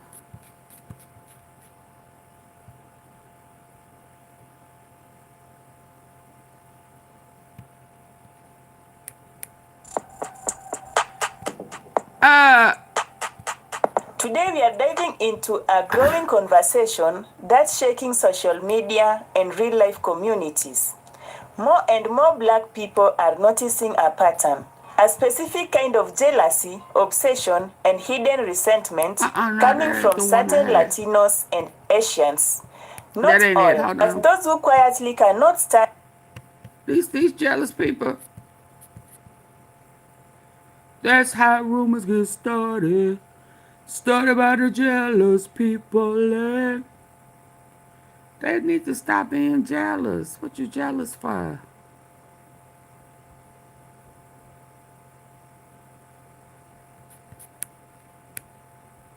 Oh, this is it. This is the last one. A lot of people ask us what's the difference between one mud water and mushroom coffee. It's actually pretty simple. First, we're not coffee. Most mushroom coffee. That's why they're trying to build the White House. From drowning back to poverty. So let's watch this video, then have a really quick discussion at the end of. Hold on. We're tired of standing by as conservatives. We're told to stay silent. We're told to stay down. Not voice our views, or else we're gonna get attacked. But imagine how tired we are. I know the economy is getting worse and worse because more and more of my Uber drivers have been white, and this is terrifying, all right? Is the economy in shambles? What's happening? Do you know the terror that goes through my heart when I open up Uber and it says Spencer will be there in 3 minutes? I'm like, No, brothers and sisters. Now, most of the white folks who voted for Donald Trump are coming out to say that they are tired. They're tired with the orange man, and they're tired with the fact that they are getting bankrupt every other day. That the economy is collapsing and it is not doing good as they thought things will be on their side. They are now coming out to ask the black community and some of the minority communities like Indians to come and chip in and help them from drowning back to poverty. So let's watch this video, then have a really quick discussion at the end of it. Thank you so much. Right? That's always the scariest part of slipping into authoritarianism. That authoritarianism is somehow more stable. I think luckily for this democracy in what we're seeing right now is Donald Trump does not ever want stability. He wants constant instability. He sees his ability to gain power by creating unstable moments, and it does keep his base united around him. Not no more. But that instability is why I think voters have basically been very fickle about him, right? They like some of the things he identifies, like even what he said about the UN. I don't know what it's for. Look, I'm frustrated by how the UN works. The idea of the UN is great. Its execution is not good. In some ways, but there are aspects of the UN that work really well. It does a great job of feeding the world. A better job than if we didn't have it, we'd have to create a place to do it. And I know by saying it does a good job, I'll have people coming in. You know, it doesn't do this. I hear you. I ain't by nothing okay? But it's day after better than any Thanksgiving. other entity that we have. And certainly Nothing but some food. on global health, the WHO is, if we didn't have it, we'd want it. And the fact that we're, as the United States, trashing it and weakening it is actually weakening it for the entire world. It's creating more instability and more chaos, which, by the way, if the world had a vote, they're voting against this, right? They don't like this. He hates poor and middle class people. The United people. States has created, right?